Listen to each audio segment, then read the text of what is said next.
Hey guys, welcome back to my channel. This is part 8 of What If Naruto Was in Bleach and Got Harem with Yoruichi. Before we begin, don't forget to like, share and subscribe, and also go and support the author, link in description. With Naruto and Yoruichi, Arctic Circle.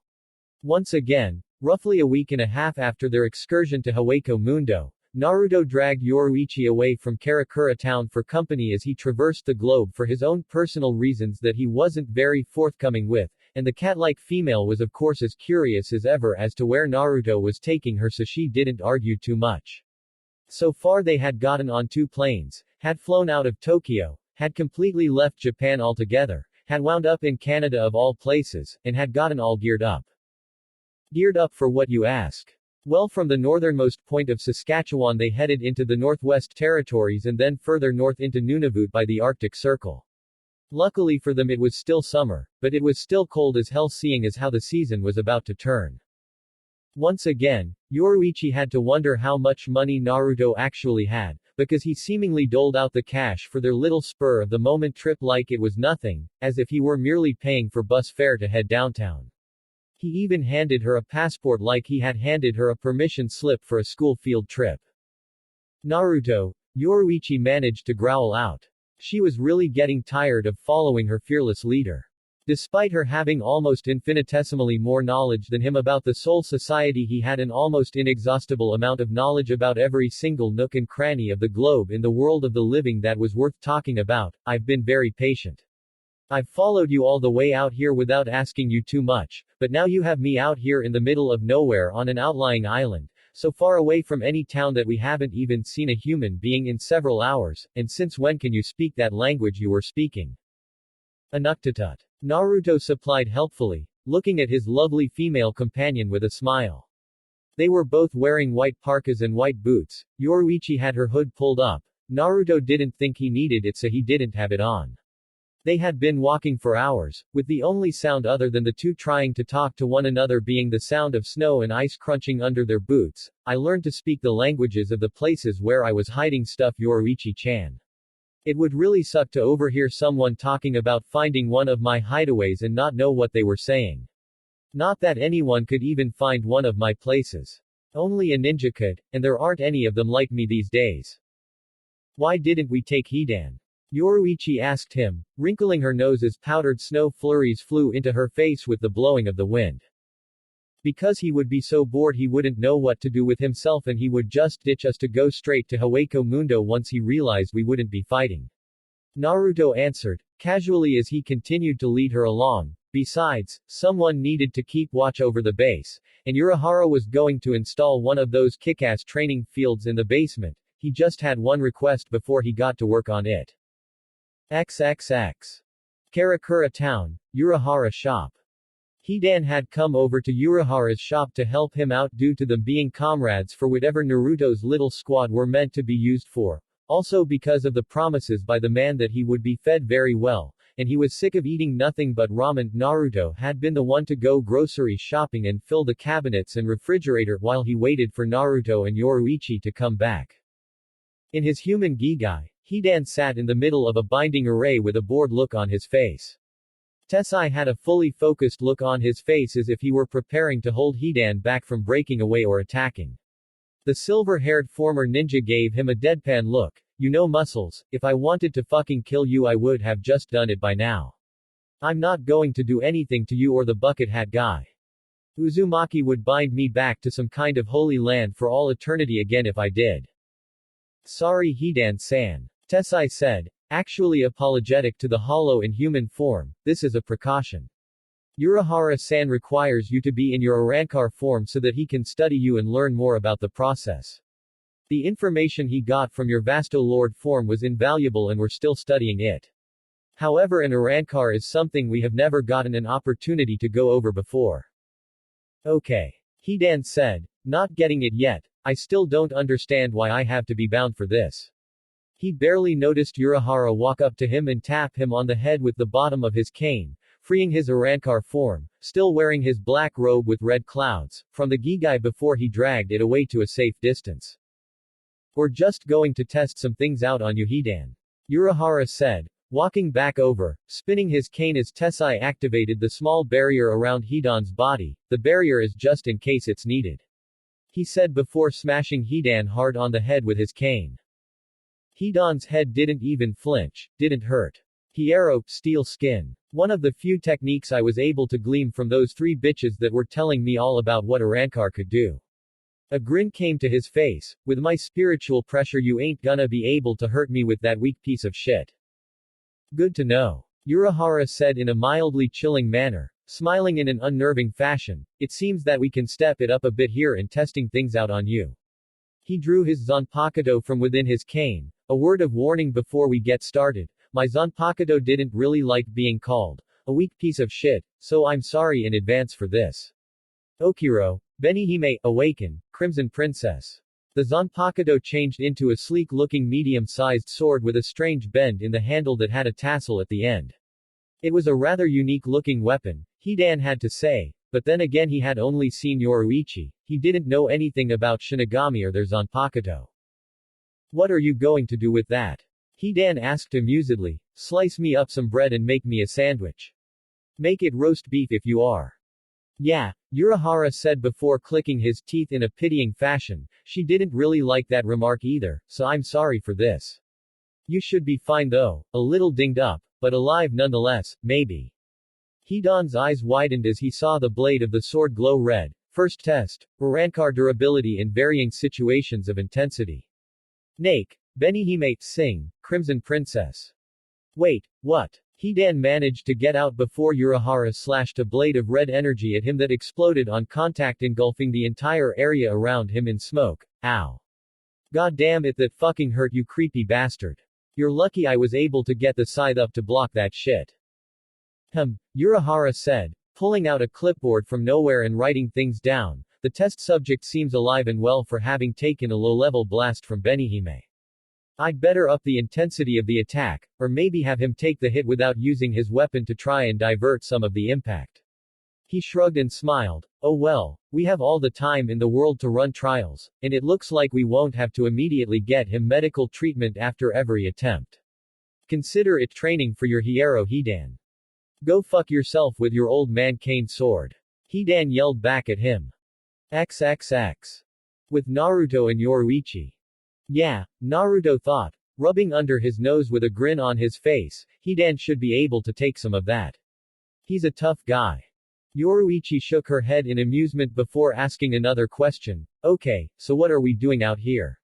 This isn't exactly the most romantic place to take a girl for a vacation, Naruto. She said jokingly, batting her eyelashes at him sweetly. He shot his grin over to her. You've obviously never been up around the Arctic Circle and seen the Aurora Borealis. Maybe I'll bring you back and see if you say that then. The blonde then stroked his chin. I guess if you want to that badly I can take you somewhere on the way back, we can stop off somewhere. Can you speak any other languages or do I have to teach you before we go anywhere cool? Yoruichi smiled at him like a woman with a devious plan. Why don't we save the sweet talk for later and you tell me why I'm out here freezing my tail off right now? Fair enough. He said to her in agreement. All over the world I have stashed things. Cool things. Treasures of my era that I managed to get a hold of. Yoruichi blinked. Are we going to go see that Getu Mizu thing you told me about with all of the monsters in it? She saw him double take at her in shock. Fuck no. Naruto said in alarm. The less people who know exactly where that is, the better it is for everyone. It's in a place that only I can reach anyway. No, these are more like armories. I have a lot of weapons of a powerful nature and we're heading towards the one that I want the most right now. And don't complain about where I placed it. The rest aren't in places that are any easier to get to. Most of them are harder to get to, and more of a pain in the ass to find. Yoruichi noticed that by this time Naruto had turned on his Rinnegan for some reason as they walked along. So what exactly are we looking for again? Something cool. Naruto alluded to cryptically that got Yoruichi to pout at not getting her curiosity sated. It's one of my favorite old tools. I liked it so much that I couldn't keep it locked away like most of the others. I got it fixed and upgraded actually and learned how to use it for myself, then I hid it. But you Shinigami have your Zanpakuto, so I need a little something extra with some knockout power so to speak. Hence, I'm coming to retrieve my sword since the stronger of you guys can just cut through my kunai and hidden blades like they're cheap. A smirk came to the face of Yoruichi at hearing how disgruntled he was at discovering the limits of his ninja tools when it came to melee attacks against Shinigami. Well, when you compare them to soul-cutting swords, they are cheap, Naruto. Hopefully what you've dragged me out here to find isn't that easy to break. No way, Yoruichi-chan, he said to her as they started climbing a gentle slope. By the way, we're almost there. He then simply stopped in the middle of nowhere. Nothing around at all to indicate that anything was anywhere near them. Folding her arms across her chest, Yoruichi looked around expectantly. She was prepared to see some elaborate, guarded shrine of some sort, so where is this important weapon of yours? There's nothing here. Look underneath Yoruichi-chan. Naruto remarked to her as he started making hand seals, ending with him clapping his hands together and stomping his foot on the ground, releasing a small tremor. In front of them the ice cracked and a stone pillar with a tablet on it rose through. Naruto drew a kunai and cut his palm, coating it completely in his own blood before slamming it onto the tablet and forcing it back down below the surface. A whirlpool formation started forming in front of them through the snow, ice, and ground, spinning and forming a large crater, eventually stopping when a small person-sized hole opened up in the center of it. Naruto gestured for Yoruichi to follow him, getting a confused tilt of an eyebrow from her, but she followed nonetheless. The hole in the ground led through an extremely narrow passage that had been coated over with permafrost, but other than that little natural occurrence it was actually well built and sturdy. As they entered a main chamber, it was like the entire room was made out of hollowed-out ice. Shelves on the back wall were stacked with scrolls that Naruto wasted no time in reading the kanji for and taking a few for himself. These are just regular ninja tools. Kunai, shuriken, stuff like that. I didn't have any until we headed to the Soul Society where apparently blacksmiths aren't out of practice like most are here. Nodding, Yoruichi looked around. The place was beautiful. Did you make this place? How did you even find it outside? Everything looked the same. I have the best eyes in the world, Yoruichi-chan. Naruto said as he walked towards a pedestal at the end of the room. I can see things that nobody else can, like the chakra that kept this place hidden. All I needed was to be in the general area to find it. I used so much chakra making this place, it's a beacon to me. Come to think of it, I did sense a mild amount of Raryoku when we started getting closer to this place. Yoruichi commented. It had been strange, there shouldn't have been any kind of spiritual energy out there at all, even the tiny amount she could feel. Yep. Naruto said as he looked at a sleek black box that was attached to the pedestal. What better place to hide something away from people than in the middle of fucking nowhere, with absolutely no indicators as to anything being hidden. I have about 12 different places like this. He bit his thumb and coated the tips of his fingers in blood before pressing them onto the box and pulling them away to make a long chain of hand seals. Walking over to him in the box, Yoruichi smirked at seeing what Naruto was doing. You certainly have one hell of a security system for a world without ninjas. Naruto rolled his eyes with a good-natured smile on his face as he continued his hand seals. You've seen TV and the news. Archaeologists find shit like my place all the time. On the off chance someone does discover this place, they won't be able to take a single thing I have for themselves without the ability to use chakra or the knowledge of my security code to open the cases for my real weapons. He finished his hand seals and placed his hand back on the box, getting a satisfying click for his troubles. As he opened the box, Yoruichi looked at it intently to see what treasure Naruto had brought them out to the ass end of nowhere to retrieve. Upon the box being fully opened, all that lay inside, sitting on an ornate velvety cushion of sorts, was the hilt of a sword that ended in a crossguard. The dark-skinned noble's eye twitched at seeing it. That's it. That's it. Naruto confirmed, happily picking up the hilt and placing it in his pocket before leaving the hiding place, whistling a happy tune to himself that echoed through the chamber and the tunnel. Yoruichi palmed her face and followed him out. You dragged me halfway across the world for the hilt of a sword. Yep. Is there a blade to it that you've got to go somewhere else to in order to find it? You know, so that no one else but you could ever use the sword even if they found one part. Nope. Yoruichi was radiating pure displeasure as she watched Naruto close the whirlpool crater back up, leaving the area looking like they had never been there with the exception of their footprints that would soon be covered up, so it's purely for sentimental value or something. Naruto scoffed. Hell no. This is a mission based on pure practicality, dear. He said, fishing the hilt back out of the pocket. He chuckled when he saw Yoruichi glare hatefully at it, thinking that their time and effort had been for nothing in particular. This is one of the coolest things that I own. It looks like junk, she said, still not convinced in the least that this trip was even the least bit productive. Yeah, whatever. Naruto grumbled rather irritably before holding the hilt out in front of her indifferent face. This is the Raijin no Ken, sword of the Thunder God, and you'd better recognize and respect my archaic swag. After yelling that, a long blade with bright yellow energy just pouring from it, making it glow brightly, emerged from the hilt, almost getting Yoruichi to recoil in surprise. The force is with me, Datbeo. What the hell is that thing? Yoruichi said in response, rubbing her eyes at being damn near blinded by Naruto's unassuming weapon. Was that electricity? Naruto twirled it around in his hand a few times in a way that he found himself getting re-familiarized with wielding it. Yes, it was. This sword is infused with pure electrical energy and could work as its own power source with the perpetual amount of juice it churns out. It seriously fucking hurts too, even when you're not being cut with it. Just touching this thing sucks.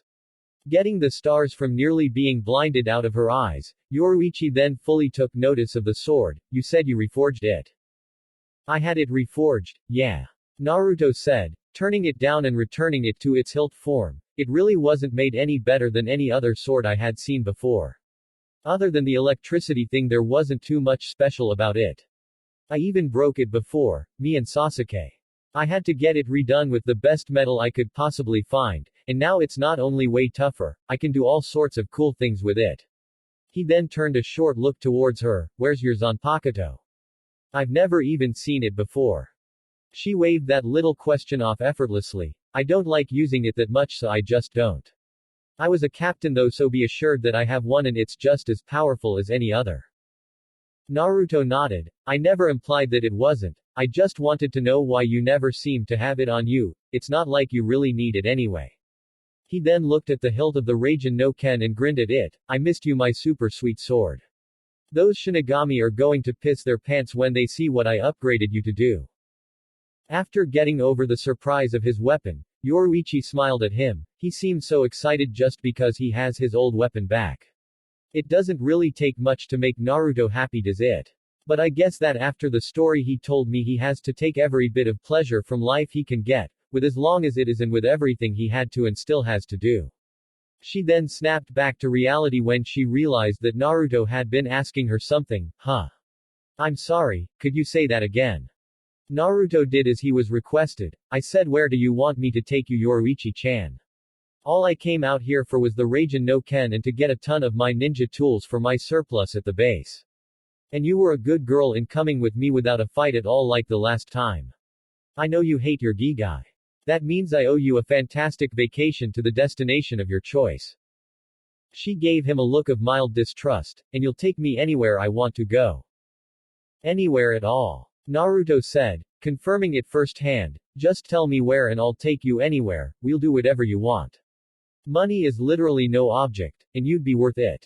We might not get a chance to until after everything settles down and my team is all set up for the moment, but I've got all the time in the world. I'll hold you to that. Yoruichi said in a voice that relayed her satisfaction with the terms given to her as they continued to walk back to civilization. XXX. 3 days later, Karakura Town, Urahara Shop. Here you are, Mr. Hidan. Ururu said meekly, handing Hidan, who was back in his Gigai with bandages all over random points on his body, a cup of tea. The newly turned Arankar accepted the tea with an irritable grunt as he stared across the table at Urahara, who had his clipboard out and was writing notes again. So you say that pulling your mask off turned you into an Arankar? He asked Hidan, who grunted in affirmation, though he was still glaring at him heatedly. Still, you're extremely strong for an Arankar, or so I've heard. A hollow with powers reminiscent of a Shinigami. He said with a serious inflection, so it wasn't enough for you to ruin all of those lives 110 years ago, was it, Aizen? You used the Haugyoku to make your own army. What the hell do you think you're doing, Aizen? He was snapped out of thinking for himself when Hidan spoke up rather irritably. So after the little torture session that you called tests, are you going to hurry up and build the training room in the basement of our base? I need to start getting my powers down. Oh yeah, sure. Urahara said, getting back to his normal airhead personality. I'll start installing it later today. Thanks for all the help, and for not trying to kill me once I was done studying your Arankar form. Hidan stared at the cane resting near the table. That Zanpakuto, it's an evil weapon of mass destruction. And you say that every Shinigami has one. He shook his head and took a sip of his tea. Yeah, I'm really glad I'm on Uzumaki's side now. Fighting you and yours would be more trouble than it seems to be worth, even for the glory of Jashin-sama. He then thought of something. Oh, by the way, Uzumaki called the base and told me he found what he left to go get. He and the sexy lady with him should be back later in the week. Urahara pulled out his fan and held it in front of his face. Oh, well that's good. Because I was contacted by Yamamoto and there's something that Uzumaki-san is going to want to know that's about to go down. Hidan stared at the Shinigami scientist before smirking. Is it the kind of something that will piss him off? Urahara made a thoughtful noise before responding. I wouldn't say so. I would say that it's the kind of something that would make his life more difficult for the time being. It might make him angry depending on how he feels about it. Thought. Hidan shrugged. Meh, it's better than nothing I guess. He said before downing the rest of his tea. Could you get that little girl back in here to get me a refill? I've got a man's thirst here. I never want to see your damn Zanpakuto's release ever again. XXX. With Naruto and Yoruichi. The layover from their flight out of Canada back to Japan stopped late over in Hawaii, thus Naruto got Yoruichi and himself a place to stay for the night.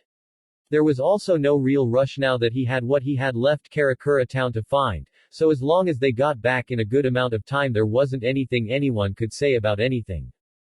Grateful to be out of the Arctic Circle and in a more enjoyable climate, Yoruichi, in a loose violet shirt and black skirt, stretched out on the bed of the hotel suite that Naruto had bought out for them, looking out of a rather large window that led to a balcony. For only staying for one night, he certainly didn't spare any expense. He had swiftly asked if anyone had booked the best suite they had, and when he was informed that no one had, he had quickly snatched it up for them. Where do you get all of this money from? Yoruichi asked the blonde man near the bed, who was raiding the mini-fridge without a care. Your books couldn't possibly sell that well, that money would really be no object like this. Naruto looked up from the fridge quizzically with a bottle of water sticking out of his mouth. Pulling the beverage away he blinked and addressed her question. Well yeah, my books really do sell that much. No joke. And I transfer money to new accounts for every normal lifetime I've lived. Then that account makes money, and then you've got to account for all of the interest I've accumulated too. There isn't any reason that I wouldn't be totally loaded, especially since I don't use that much money at all. He then grinned at her. But you're so worth it, Yoruichi-chan. Ah. Yoruichi said playfully, reaching over and giving Naruto's cheek a pinch. You're so sweet to me, Naruto. She then blinked and decided to ask a question. Why are you so sweet? Not just to me, but to every girl you meet. It's not just because you're a womanizer. It doesn't seem that simple. Naruto averted his eyes away from her and returned to digging through the fridge. A woman brought me into the world and gave her life for me. I've had my life saved more times than I can count by women. I've had my ass handed to me more times than I can count by women, and a woman even brought me back from the goddamn dead and gave me a chance to correct my ultimate mistake. Because of those reasons I treasure all women, not just for physical reasons, but because I've experienced both ends of the spectrum. You are capable of being bona fide angels of mercy, and merciless destroyers. He finished with a smile. Any girl that thinks that giving me the time of day is worth her while ends up being special to me. It's amazing that you didn't grow bitter and angry with time. You're just one big softie despite all of the idiocy and power, aren't you? Yoruichi rolled over onto her back and let out a yawn. I think jet lag is just a myth. The changing time zones didn't mean anything to me. I'm so tired. Get some sleep then. Naruto said, standing up from his crouch by the mini fridge to leave the room. I'll hit the couch in the other room and I'll see you in the morning. Yoruichi rolled her eyes as she jumped out of bed and grabbed a hold of his arm. Oh, don't start acting like a prude now. You've slept in the same place as me before, and this time there's no one here. You're not going to be dropping all of that money just so you can sleep on a chair somewhere. Naruto looked back at her before smirking and walking towards her, getting her to back up slowly, so you don't want me to leave. He said lowly, getting a matching smirk from Yoruichi, who shook her head. Now why would that be? You paid for this place, she said, letting him wrap an arm around her waist and pull her close to him, and I think I'm getting used to sleeping on top of you. I don't think I could get to sleep in such a foreign place without an immortal pillow. She turned her golden-colored eyes up at him and gave him a quivering-eyed look. Or would you really make me sleep all by myself? He had to avert his eyes away from hers. Even after more years than anyone could count, he was still a sucker for anything that a girl close to him requested of him, not that he would have even turned her down for something like this anyway. XXX. 2 hours later. So what's the next plan? Yoruichi asked Naruto, laying her head on his bare chest. Each time they slept together they had been getting progressively closer and closer to one another, so much so that now neither of them could care less about the other sleeping in their undergarments. When we get back to Karakura, what are we going to do? Naruto sighed, watching the purple hair of Yoruichi raise and fall along with his chest. First and foremost, we need to get you an office space, then Hidan needs to get himself used to whatever he can do as an Arankar, or else he wouldn't be as useful as he could be otherwise. Even if all he used was his Gigai and his ninjutsu, he wouldn't be much of a match for anything stronger than regular hollows. His Gigai body doesn't have enough chakra for him to readily use any yet. It would take years for him to get back up to speed with that. Yoruichi nodded in agreement. It was clear that Hidan had a lot of power, but he needed to know how to use it, otherwise it was all but useless to them. So what are we going to do about Hueco Mundo? We have two options, Naruto said. We could go back in and try to get more information on the place because we don't have much at all right now. We might even be able to launch a preemptive strike if we get our bearings fast enough, or we can wait for something to happen in the world of the living. I have some things that need doing around Karakura town anyway, and having too much on my plate at once wouldn't exactly be the best thing. He looked down at the woman laying on his chest. You, on the other hand, are going to help me scout for more people. I've seen your Shinigami divisions. 4 or 5 people does not make a very deep and comprehensive group. And if there's anyone in particular I like and think we should have. She wondered, looking up at him with an expression reminiscent of a cat that had just swallowed the canary. Naruto chuckled at the look on her face. Then you can tell me about them and we can see if they're up to snuff and interested in joining. He then rolled his eyes. You still want all of Ichigo's friends, don't you? I'm telling you they won't do it unless he joins, and he won't. Scratching the top of his head, he added something onto that, and besides, I have to steer him towards Shinji and the other Visoreds. It's too dangerous to leave him to roam and fight without him knowing about his hollow. I kind of want to slap Urahara again for doing that. This is his fault, he said in a rather irritable manner before Yoruichi's mouth covered his. The female companion of the immortal Uzumaki pulled away after a moment and placed a finger on his nose. Don't blame Kazuki. Ichigo will be able to handle it. Just do what you need to when school gets back into session. He grumbled about going to school again, getting Yoruichi to giggle and kiss him again. It's a good cover and you know it. Maybe you can actually get Ichigo to trust you because he still doesn't. Like I care what that brat thinks. Naruto said, he can not trust me all he wants while I'm saving his ass again, and see how much sense that makes. He grinned at Yoruichi and wrapped his arms around her. He's just mad that I stole his sexy temporary sensei away from him. Yoruichi let off a seductive laugh and pushed her forehead and nose against Naruto's. Oh, you stole me away, did you?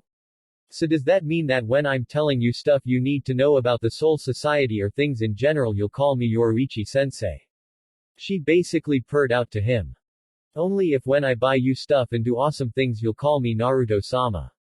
Naruto fired back in a low voice that could match hers. You really want to do this, Yoruichi-chan? You're really towing it close to that line of no return. She grinned at his question. Oh well, in that case, if you're that worried about me second-guessing myself, I could just get up and get dressed and we can ignore. She let out a muffled laugh when Naruto cut her off by kissing her again. Eventually she simply closed her eyes and enjoyed it as she started to duel tongues with the blonde shinobi beneath her. Lemon start. Any inhibitions that Yoruichi thought Naruto had about going through with the rest of their nighttime activities went right out the window when she felt him remove her bra and cast it aside swiftly. Someone knows what they want, I see. She thought as she ran her hands through Naruto's spiky hair and enjoyed his fingertips softly dancing on her bare back. Well, that flirty side of hers isn't making up for any shyness in the bedroom. Naruto thought to himself as he let Yoruichi begin to dominate the tongue play between them. He let his hands go lower down her torso and firmly grip her backside before giving her a solid spank. After feeling the hit on her butt, Yoruichi sat up on top of Naruto and gave him an inquisitive look. Naruto frowned, thinking he had offended her. You didn't like that? Sorry. Yoruichi broke into a smile again. I didn't say I didn't like it. I just didn't expect that. He grabbed both of his hands at the wrists and placed them directly on her bountiful chest. Now isn't it so much better to be able to touch instead of just look? Be gentle though. She moaned out when she felt him begin to softly squeeze her breasts.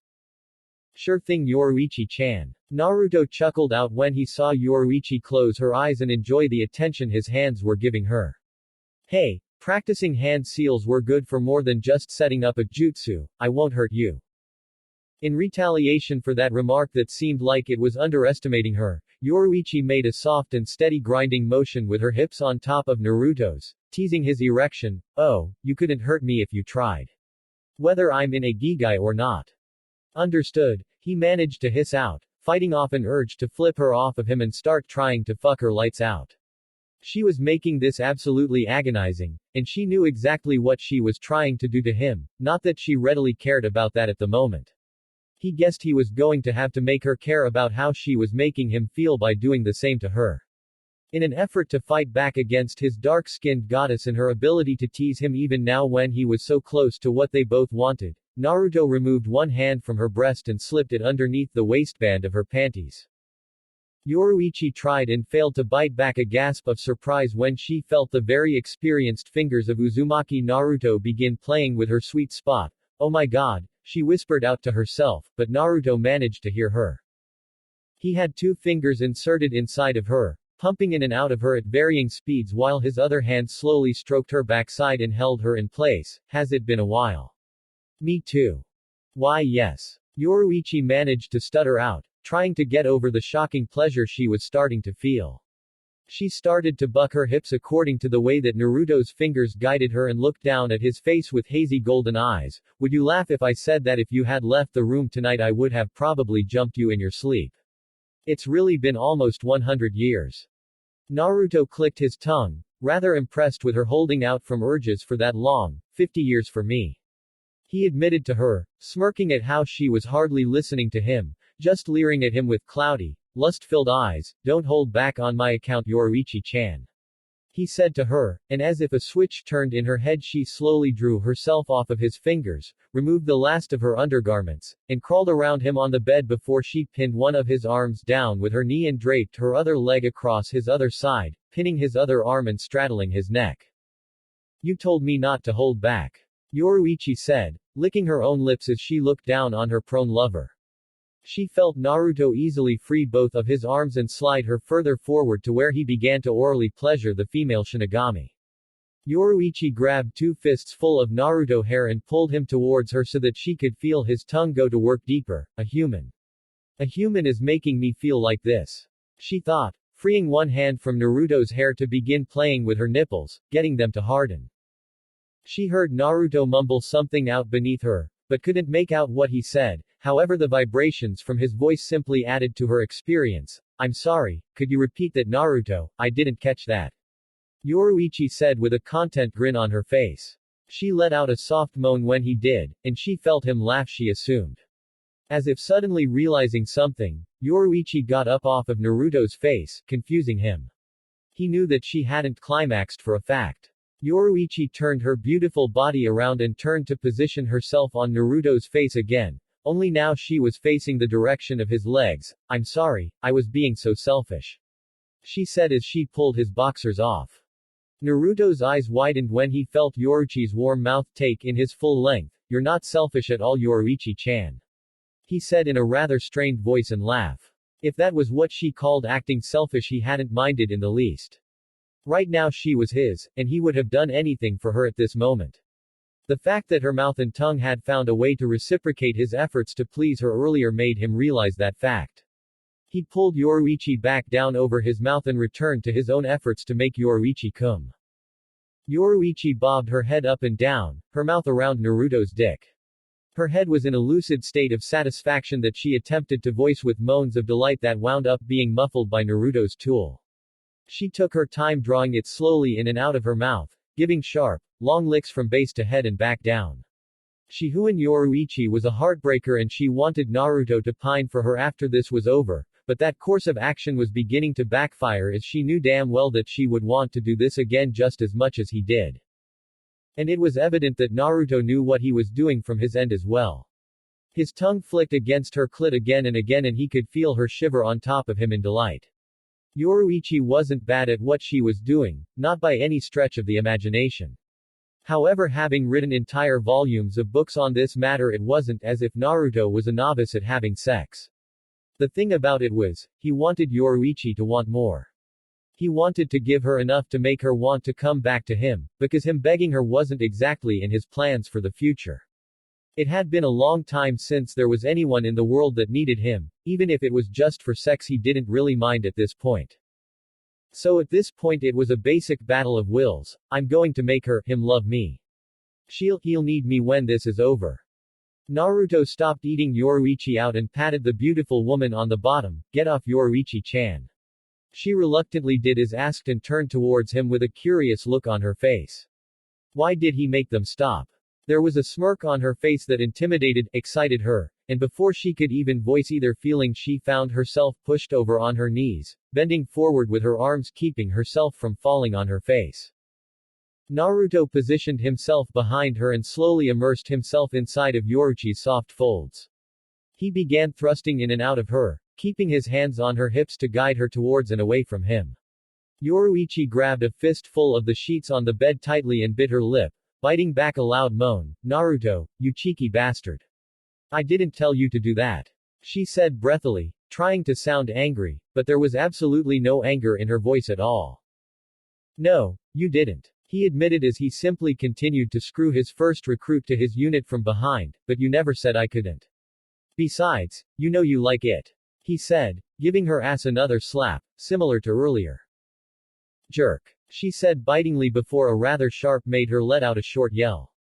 Naruto lifted one of her legs so that he could get at her from a better angle. You're lucky I'm in my gigai or you'd be begging me for release right now. Yoruichi mumbled out with a smile, looking back at him with a wink.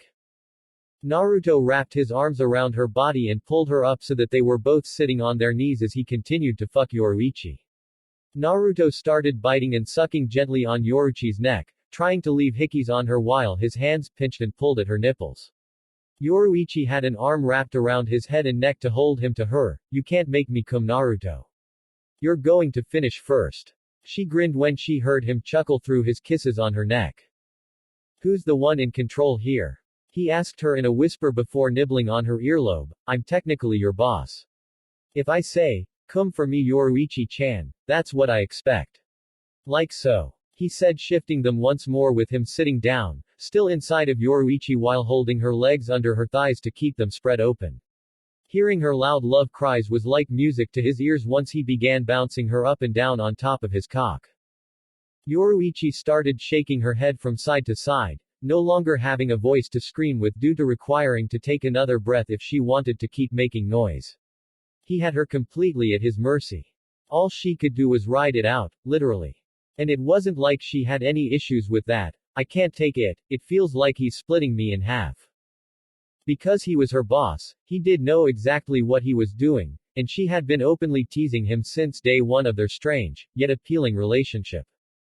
She could grant him a little payback, especially since it would end with her getting off one way or another. She'd just make sure that she'd get him back later without her gigai, then he'd see who would dominate who. I'm going to come, Yoruichi-chan.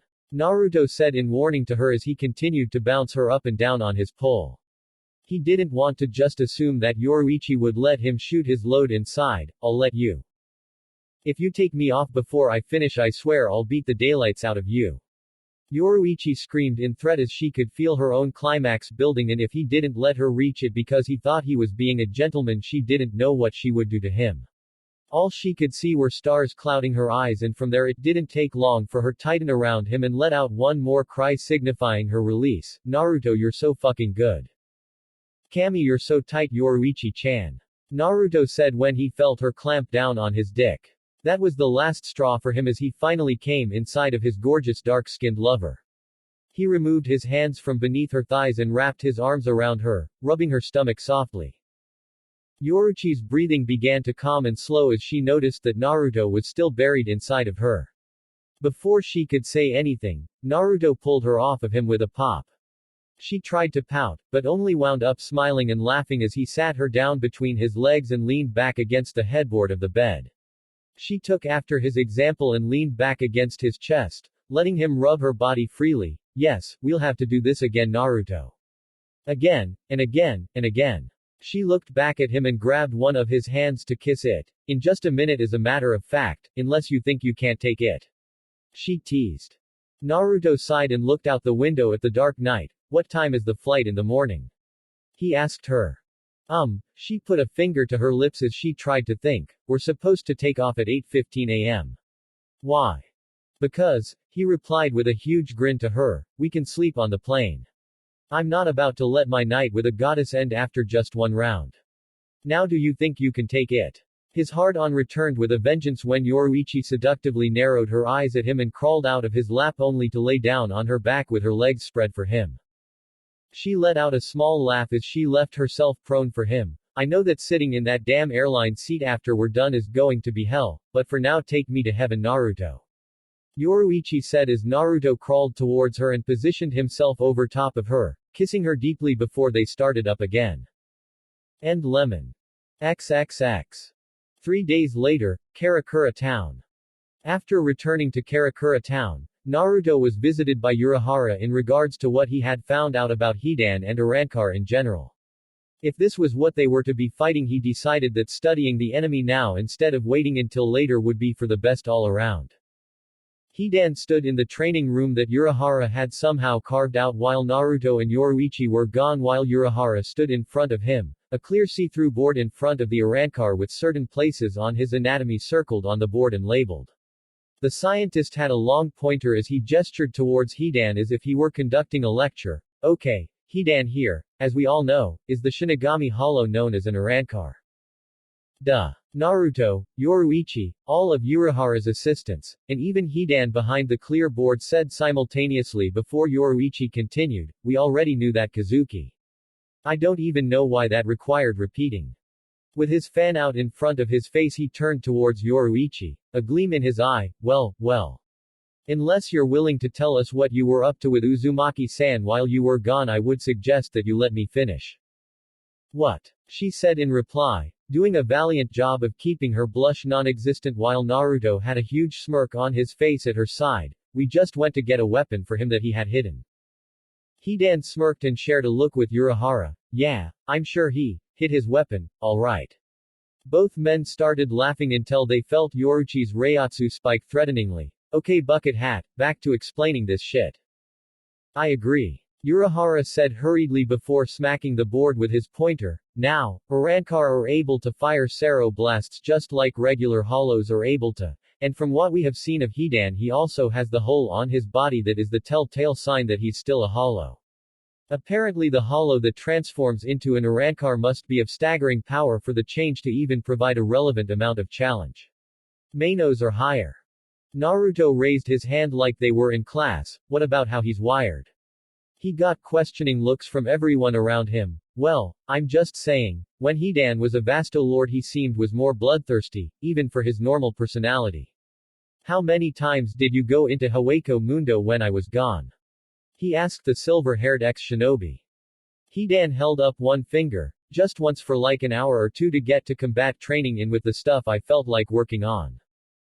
Vasto Lord Hidan would have been chomping at the bit to just stay in there. Yoruichi pointed out. About that. Urahara continued, pointing towards Hidan's head, smacking the pointer off of the board repeatedly to annoy him. Arrancar share a similar anatomy to that of Shinigami. Everything is where it would be for a Shinigami. His Sakatsu, soul chain, and Hakusui, soul sleep, are in the same places, and his mental capacities aren't naturally fueled by battle and killing the way other hollows are.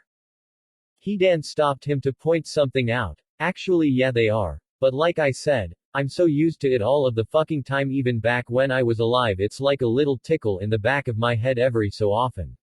But I know how to adhere to standards so it's cool. I won't kill any of you, he said with a rather dark grin that made the kids, Ururu and Jinta, shiver somewhat. Urahara tapped the board repeatedly to get attention back on him. Now the most interesting thing I've found by far in the time I've been studying the results from the things I've done to Hidan or the other powers that they have. An Arankar possesses the power to harden their skin by compressing their spiritual pressure. The stronger they are the better the defense is. He then sniffed haughtily. It's still by no means impenetrable though. Stop preening and get back to the explanation before I shove those sandals up your ass.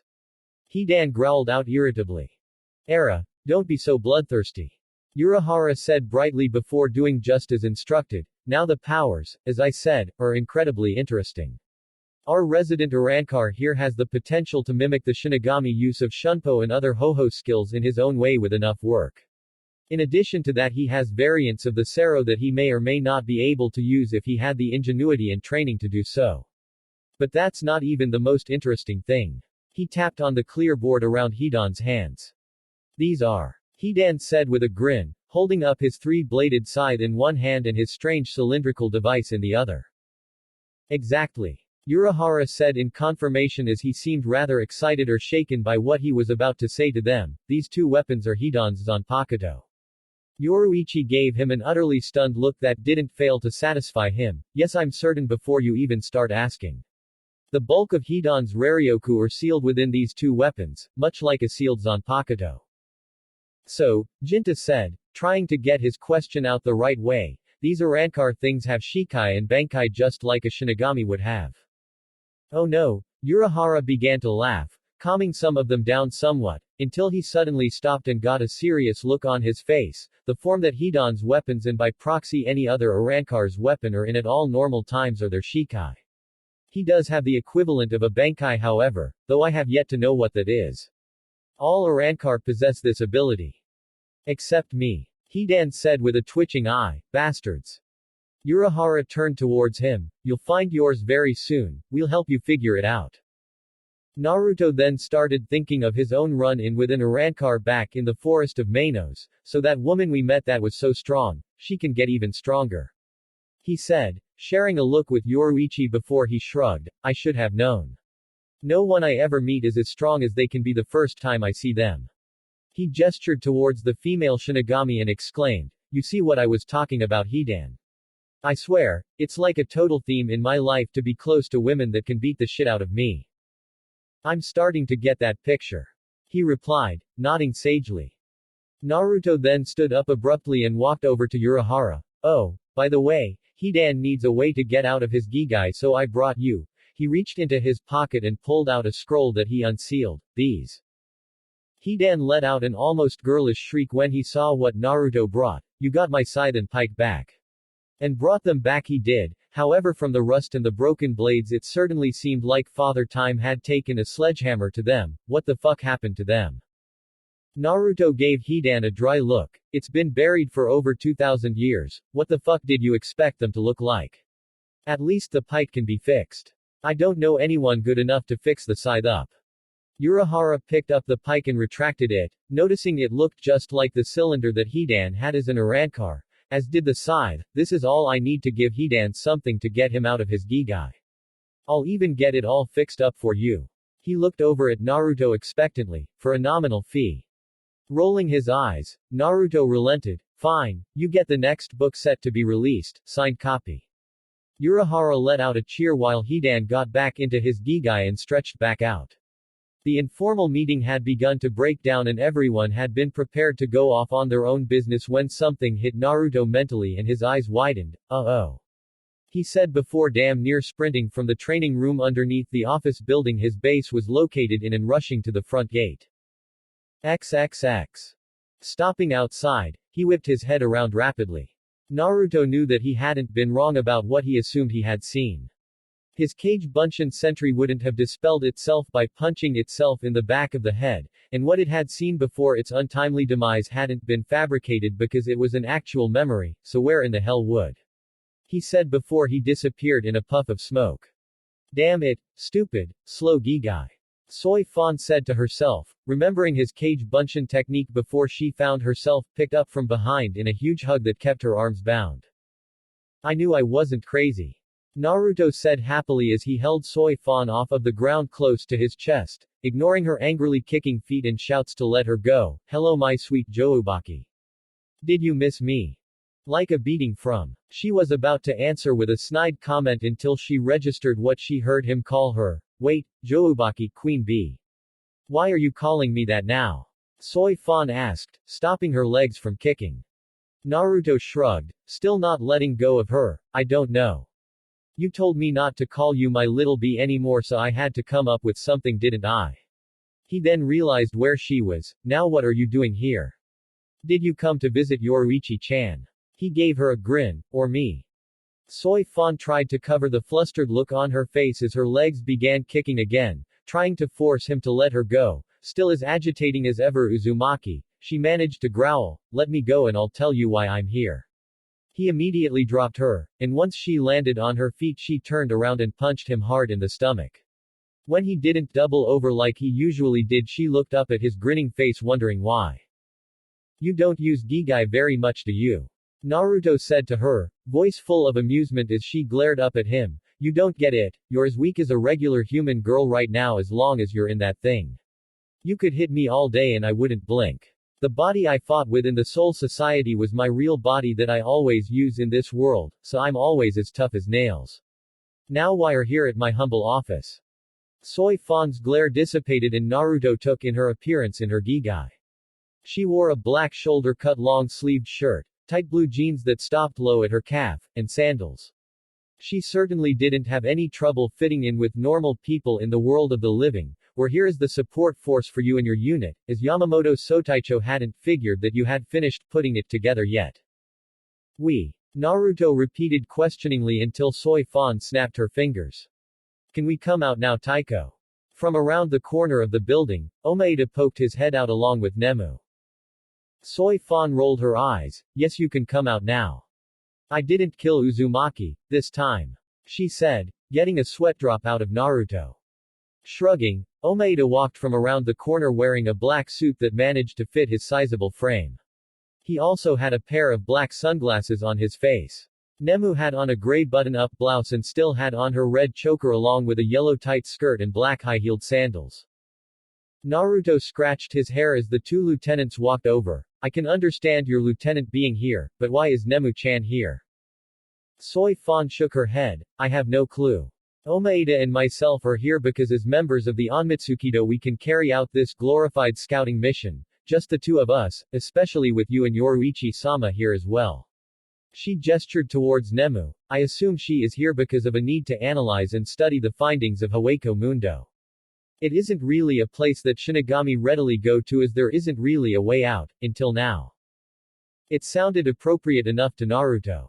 He had heard of far worse reasons for other things than that in his time. With that being over with and done, Naruto turned and led them inside of the building. Well then let's find you guys a place to stay while we're here. We can work out a mission plan later. As they walked inside and saw the place had been restored to a very nice atmosphere with neatly painted walls, colored maroon on the first floor.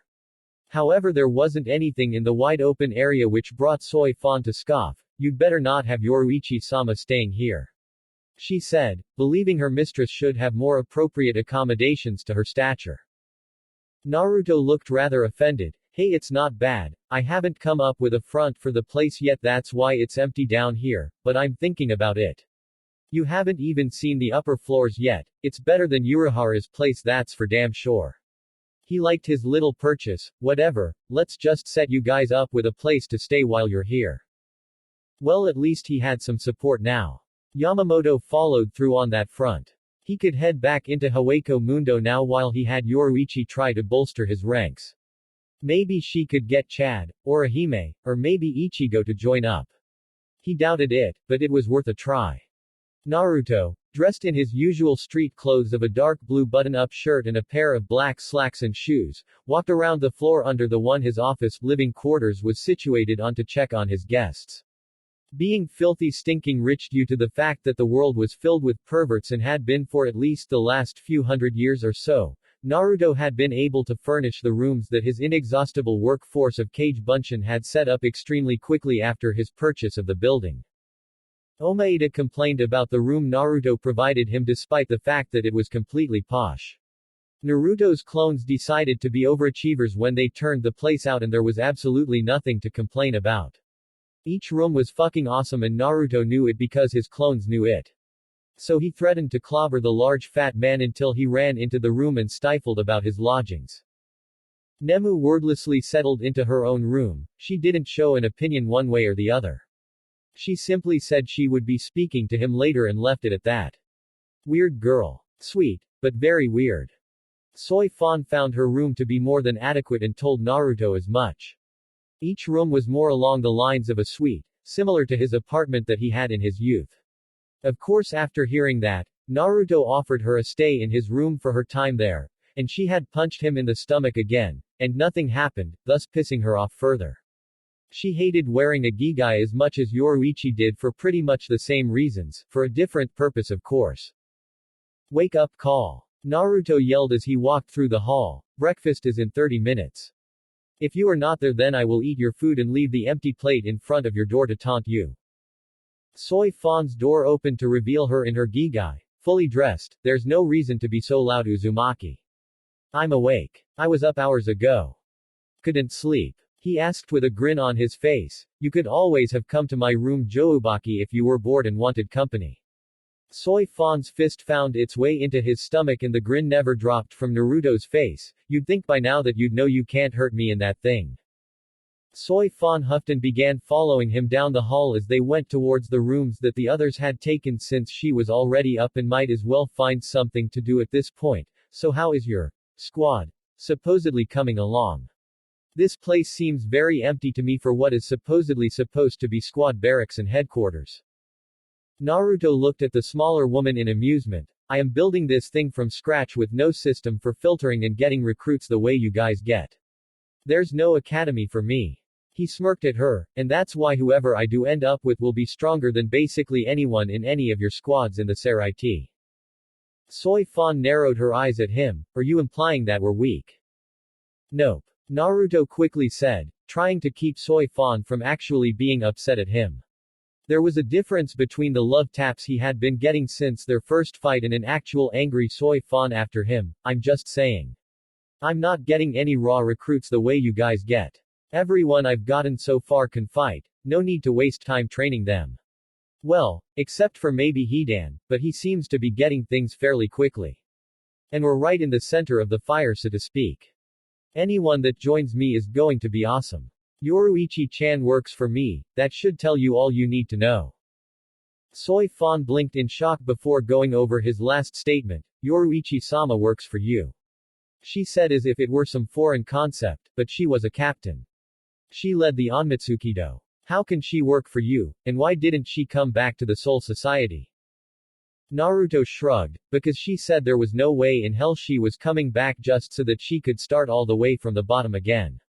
He scratched his head while Soi Fan gaped at him. It sounds reasonable enough to me. Apparently I'm more fun than the Seraiti too. Damn right I am, especially now. He thought to himself, but kept that from Soi Fan lest she attempt to kill him for it. So she won't be coming back again. Soi Fan sounded rather dejected at that thought until Naruto flicked her forehead. Ow. Uzumaki, give me one reason not to kill you right now. She threatened, holding her head and glaring at him. Naruto pulled his hand back from his flick with a frown on his face. I have free reign to travel the realm Joubaki, and so does my squad if they can find some way to do it. Right now there are 3 of us that can do it. I can go from here to Hueco Mundo, and from Hueco Mundo to the Seraiti, but can't go from here to the Seraiti or vice versa. Hidan's like that too. Soi Fan nodded. Well, that's because Hueco Mundo lies between the world of the living and the Soul Society. You need a path through the precipice world to get straight from here to there. But you're saying that Yoruichi-sama Yes, she can go wherever she wants whenever she wants due to her position on my squad. Naruto said, explaining one of the perks allowed by his group. She's my number 2 anyway. I kind of need her if I'm ever going to pull this off. If you miss Yoruichi-chan a lot, just tell her you want to see her more, or you could come here. I don't care, we've got dozens of rooms, you can stay whenever you want. They went down to the first floor where there was a kitchen for everyone and tables for plenty of people in case Naruto ever managed to get the place filled. Sitting at one of the tables was Hidan, hunched over a bowl of cereal. Naruto shook his head as he walked up to the Arankar who was shielding his bowl like he was in prison. I told you breakfast would be done soon, you saw the clone go into the kitchen and start cooking. Why'd you get cereal? Naruto then frowned at the type of cereal he was eating. Why'd you get that kind of cereal? Come on Hidan, the place is stocked and you picked it to eat. Hidan grunted unintelligibly and continued to eat, taking another spoonful and crunching loudly as Naruto sat down at the table. Soy Fan walked over and took a long hard look at the silver-haired man systematically destroying a bowl of cornflakes and milk with a scowl on his face. He was a rather young-looking man, not looking that much older than Naruto's outward appearance, maybe around 20 for humans, and had a rather angry-looking appearance that probably didn't get much happier than what she was seeing now. He wore a black short-sleeved shirt with a bunch of obscenities in kanji emblazoned on it, and black pants with white shoes. For some reason he had a strange cylinder thing around his neck as some form of a pendant or something. So this is the first actual recruit of your team. Soy Fan said as she sat down next to Naruto across from Hidan and stared at him, getting him to glare back at him as he continued to chew his food. I don't know, he doesn't seem that special. Naruto let out a laugh and even Hidan let off an amused scoff at Soy Fan's insinuation. Naruto patted Hidan on the shoulder, annoying his former enemy. Hidan is very special, my sweet Joubaki.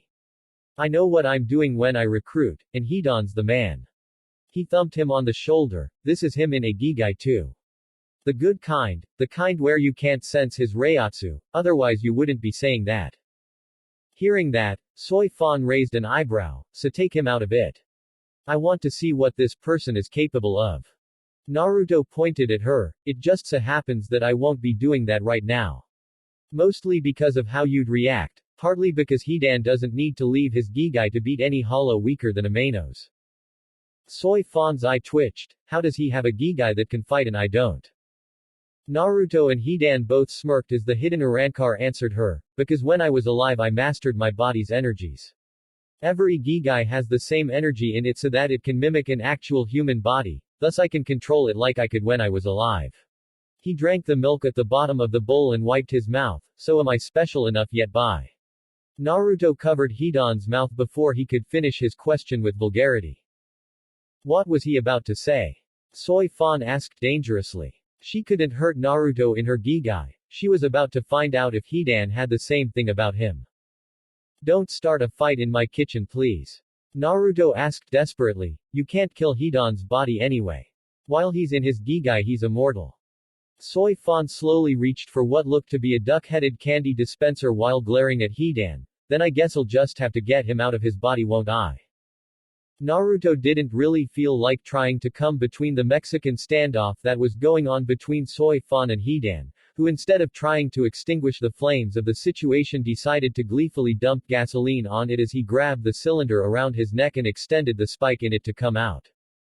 Soy Fan held the dispenser right by her mouth while Hidan held the spike right by where his heart would have been, and the two just stared at each other, waiting on the other to move first. Caught in the middle of what would no doubt end up going too far and wind up destroying his new super sweet base, Naruto held his breath, as he felt that the slightest movement from either of them or him would set the entire thing off. Hey boss. One of Naruto's clones yelled as he walked out of the kitchen into the room everyone would be eating in. That new waffle iron is fucking badass, and... The clone stopped once he saw what was going on and turned abruptly to go back inside. It didn't feel like being painfully dispelled outside of a battle today.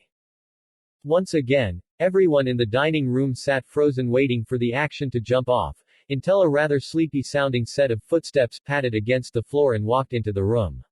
Yoruichi walked in with her hair down and her golden eyes barely open, wearing a small white t-shirt and black panties. Ignoring everyone else, she sat down next to Naruto and leaned against him tiredly. "Good morning, Naruto," she mumbled before pulling him down by his cheek and giving him a kiss on the lips. Naruto gladly reciprocated the show of affection until he realized exactly who was on the other side of him. He didn't even bother turning around first. The gleefully amused expression on Hidan's face as he lowered his cylinder spike device told him all he needed to know. He simply sighed and sat Yoruichi up straight in her chair. "I love you, Yoruichi-chan, but you just had to go and do that right here, didn't you?"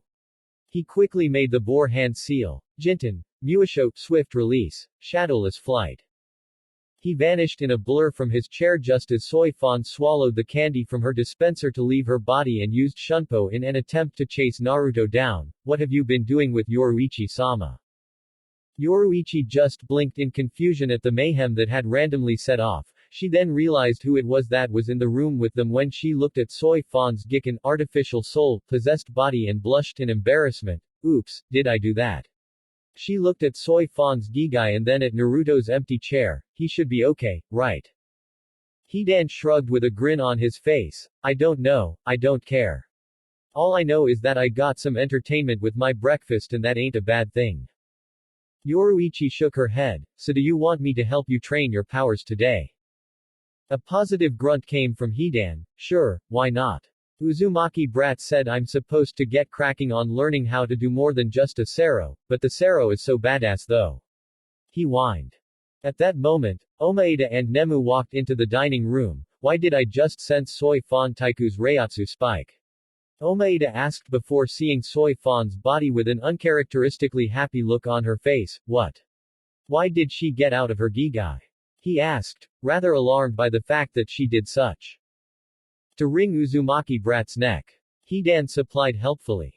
XXX. Elsewhere in Karakura town. Naruto was frantically running for his life on the rooftops, jumping between them to keep going and stay off of the streets. "I swear this is total deja vu," he muttered to himself as he looked down at the butterfly mark on his chest. "Yeah, total deja vu." He turned around to find Soifan still hot on his heels. "Oh, what's the matter, Joubaki?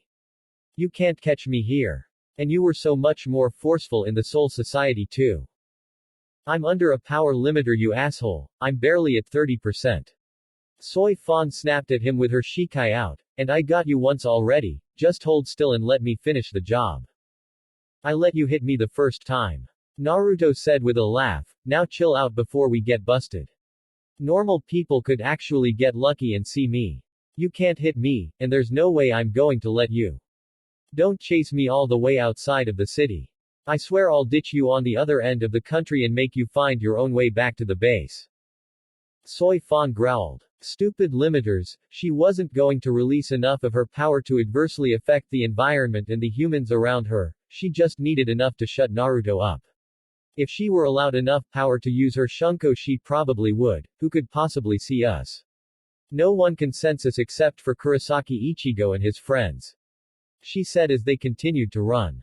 Soifan placed her hand out towards Naruto and took careful aim, her index and middle finger pointed at him.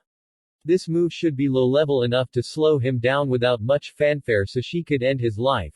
Bakudo number 1. Sight way of binding number 1. Restrain. Naruto felt a pull and then felt his arms lock behind his back. The way Naruto ran, from his time as a shinobi, was leaning far forward for speed with arms straight back behind him as a counterbalance. Now those same arms were bent and pinned to his back, throwing off his forward balance quite spectacularly due to the speed he was already traveling at. Thus when Naruto slipped before reaching the edge of one roof and flying forward to smack into the side of another, he had no way to really stop his forward momentum or brace his face due to his arms stuck behind his back. Naruto fell down into an alley and bounced off of a dumpster top hard before falling to the ground, groaning at not expecting that kind of thing from Soifan so brazenly. He stood back up without the use of his arms. "You do know that this isn't going to keep me here at all, don't you?" He then ducked a kick intended for his head and jumped away. "It'll keep you here long enough to kill you," Soifan said before attempting to stab him, only for Naruto to dodge her every move with an expressionless face. Eventually he smirked as one of his hands flew from his back and grabbed the arm that had Suzumaki attached to it. "What? Wow," Naruto said. holding back the blade arm with relative ease. You really aren't at full power, are you? If I had done that in the Seraiti, I probably would have lost that hand. You broke my Kido, she said. Naruto shrugged. I break a lot of things. You say that like it was hard to do. I broke one stronger than that before from Yamamoto Gigi and you aren't even at full power. He then lifted her off of the ground with one hand as he held their arm above his and her heads and grinned at her due to the close proximity. Don't tell me you're jealous of me and Yoruichi-chan Joubaki. You know I love you too. Soy Fan growled and swung her leg low to kick him in the junk, only for it to be narrowly blocked by his other forearm. Naruto gave her a dry look with a twitching eye. I really wish you wouldn't do stuff like that. Yoruichi-chan likes that part of me and I'm rather fond of it too. He then dropped her when she punched him in the face. Gah. So angry. You're damn right I'm angry. You sullied Yoruichi-sama. Naruto held his nose that he felt was about to bleed while dodging Soy Fan's strikes with her Zanpakuto and keeping her at bay with kicks that missed, but kept the smaller woman out of range of hitting his butterfly mark. He did this until he got another cut on his leg that formed another butterfly mark. One was bad news, two was stepping into the territory of odds he didn't want to test. Technically we sullied each other. Naruto said, still holding his nose before deciding he had allowed Soy Fan to vent enough. Fuck this. I'm not going out like this. Later Joubaki, I'll see you when you calm down at home. He said before backflipping out of the way of another slash onto a wall. Soy Fan jumped after him, but Naruto jumped higher and bounced off of wall after wall until he finally reached the rooftop. Taju Kage Bunshin no Jutsu, multiple shadow clone jutsu. Have fun picking the real me out of the lineup. He said as Soy Fan reached the roof and watched dozens of him scatter from the large puff of smoke. Damn it. She said before picking the direction more than a few went off into, hoping she had selected correctly. They were totally indistinguishable from the original. They all even had the same amount of energy in them it seemed. After a few seconds, a sigh of relief sounded out and Naruto appeared, laying down on the roof with a camouflage sheet over his body. You're cute, fast, and violent my lovely Joubaki, but I'm the greatest ninja that has ever lived. I do stuff that people forgot about. The butterfly marks on him vanished and he let out a pleased laugh, and she's quit because she knows she can't catch me anymore. He resealed the sheet in a scroll and jumped down the roof back into the alley, whistling his usual jaunty tune as he walked out of the alley and through the streets, although he wasn't aware of a pair of eyes that had been able to see what had happened in the alley across the street. XXX. Moments ago. Arasawa Tatsuki wasn't particularly in the best mood. Her best friend Orihime had been gone for over a month and a half to who knows where, and when she finally came back she wasn't exactly forthcoming with where she had been. Saying she had been visiting a relative that lived elsewhere, but not really being able to say what she had been doing while she was gone. Orihime was smiling brightly and chattering away about how she was so happy to see her cousin and Tatsuki had almost had enough, about to call her friend on her alibi of where she had been for the entire summer. School started next week. Before she could say anything, across the street in an alleyway, there was a crash that grabbed her attention. What was that? Tatsuki asked, planning to go over and see what was wrong. Should we go see? Maybe someone's in trouble. Orihime nodded and they both walked over only to find a blonde guy dodging attacks from a woman with a small blade in her hand while holding his nose. Naruto. And is that one of those captains from the Soul Society? Tatsuki watched the scene in confusion. I don't understand. Is she being mugged by that guy or is it the other way around? I can't tell. Her eyes then widened when the blonde guy jumped off of the walls comprising the alley, and seamlessly made his way to the roof. Whoa. How the hell did he do that? That looked like that stuff on TV, parkour. It was actually pretty cool. She then noticed something else when she remembered the specific marks on his face. Wait, was that the guy that showed up for one day during the last week of school? Now Orihime wasn't aware of exactly what Naruto wanted people to know about him, but she did know that Tatsuki wasn't supposed to know about Naruto's powers or especially about Shinigami. I don't know, I didn't really see them that well. It was dark. She answered rather frantically, getting Tatsuki to look at her with suspicion. It doesn't matter now, he's gone. Tatsuki frowned but conceded the point to her friend. Even if she could get up there he was probably long gone. Giving the rooftop one last look, she shrugged and turned, with Orihime following her. So weird, she thought as they walked away. Orihime chattering brightly again, telling her about her vacation, but actually not saying anything. She stopped when they both heard the echo of a bright whistle from the alley. Ducking behind the end of the corner, they both watched Naruto walk out of the alley with a rather pleased look on his face and turn away from their direction as he began walking. While I'm out here, I might as well take care of some business. They heard him say to himself as he kept walking, pulling out a cell phone. You guys need to learn how to pick up your damn phone, I swear. Look, I'm coming over, and you guys are obviously not going to get this, so I'm wasting my time. He said, turning around his own corner to disappear from sight. That is the guy. Tatsuki said, I'd never forget a face like that. Who else would ever have whisker marks on their face? I don't know. Naruto said from behind both Orihime and Tatsuki, maybe if I ever had any kids it would be a sign of my lineage. He grinned when they both turned around abruptly, but frowned when he found that he had to block a punch from Tatsuki due to her surprise. He let go of her hand and shook out the one he used to block. Damn, unnecessary. His thought had something else entirely behind them. Holy crap, this chick has more chakra than I've felt from anyone in years. Now when he said chakra he meant both physical and spiritual energy combined. If things were based with him on pure spiritual energy, Ichigo would have the most by far. Orihime's actually dwarfed Tatsuki's as well. But she must have trained hard or something, or had some kind of latent descent from someone with a good amount. He couldn't even feel most people honestly. Over time most energy had become purely physical and people only had enough chakra to survive. Something about this girl brought her spiritual energy up enough for him to say she had a good amount of chakra. Tatsuki pulled her fist back, surprised that someone actually blocked an attack from her. He didn't even look like it had even registered with him that he had been attacked despite the fact that he was kind of staring. Who the hell are you, and why were you sneaking up on us? Why were you two stalking me? He fired back with an amused smirk on his face, and I'm Uzumaki Naruto, what's your name pretty, violent girl? He leaned back out of the way of a kick, that didn't really prove my name for you wrong. Tatsuki-chan please don't try to hurt Naruto. He's not a bad person. Orihime pleaded, trying to keep Tatsuki from pushing Naruto to do something mean to put her down. Tatsuki stopped at her friend's behest and turned to her, Orihime how do you know this guy? We didn't even talk to him in school that day. Orihime thought hard for an answer before something hit her and she spoke, this is my cousin. Naruto. Naruto raised an eyebrow and Tatsuki didn't seem convinced, this is your cousin. He sure doesn't seem to be anything like you. She said before turning to Naruto who seemed to be staring off in space with his mouth open, Oi.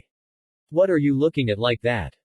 Naruto noticed that Tatsuki was talking to him and zoned back into focus, oh sorry. I was just thinking. I made waffles for breakfast today and I was thinking of a kick-ass new topping. Maybe ramen noodles. He snapped his fingers, hell yeah. I'm seriously going to try that later. I wonder what ramen topping would go best with waffles. Tatsuki almost turned green just thinking about it. Ooh that sounds good. Orihime chimed in, I'll see for myself what that tastes like, do you want me to make you some Naruto? Tatsuki looked between the two and sighed, okay, I can see the resemblance now. She then gave a suspicious look at Naruto. Wait, if you're Orihime's cousin why didn't you talk to her or do anything with her while you were at school? Naruto shrugged, because she has her own friends and her own thing going for her in school. I don't want Orihime's friends to talk to me just because they think they have to because of her. And I'm not going to intrude on her life like that. I'm better than that. He lied seamlessly. He wouldn't even have been there if he hadn't had to be. Tatsuki still wasn't convinced, and why did you only go for that one day? I didn't see you again for the rest of the term. And why didn't you stay with Orihime? Naruto has his own place. Orihime cut in suddenly, trying to bail Naruto out, and he was only there that day to see the school that he'd be going to in the fall, right Naruto?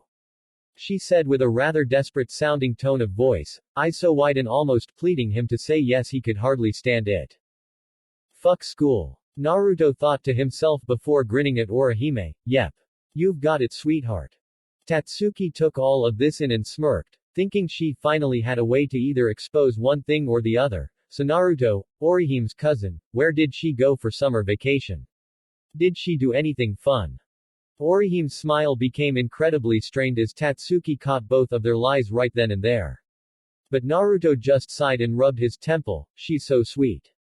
She probably told you she had a great time, but I know she was so bored the entire time, poor girl. He smiled sadly. I took her with me on a trip to Kyoto so that I could finish up business before I moved here to help her out. Both of us live alone, but I have means to support myself, and I wanted to help her out without her having to rely on our other relatives. He walked over and pulled Orihime towards him in a half hug. I'm not living with her though, I don't want to cramp her style. Tatsuki frowned at him. Well, why not? I'm glad you're here to help her, but I think it would be better if Orihime lived with some family. You don't seem like a bad guy, I think. Orihime shook her head. No, Naruto's a good person. So why not live with him? Tatsuki wondered out loud. You two seem like you'd get along. Where do you even live, Naruto? Naruto blinked. Old industrial district. Orihime and Tatsuki looked at him strangely. What? Property is super cheap over there and the place didn't need much work. My place is awesome. That was a lie. For him it wasn't much work. For anyone else it would have taken forever.